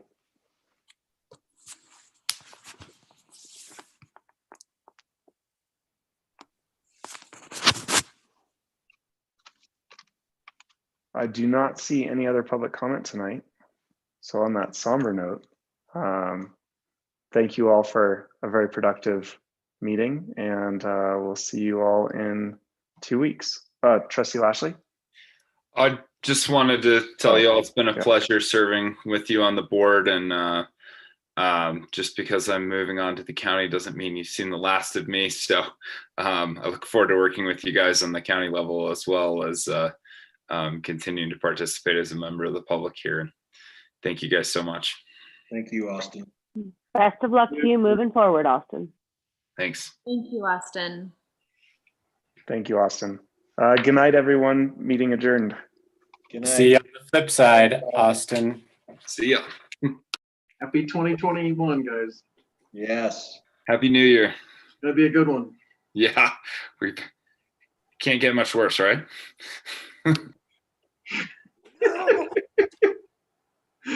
Don't say that. Don't say it.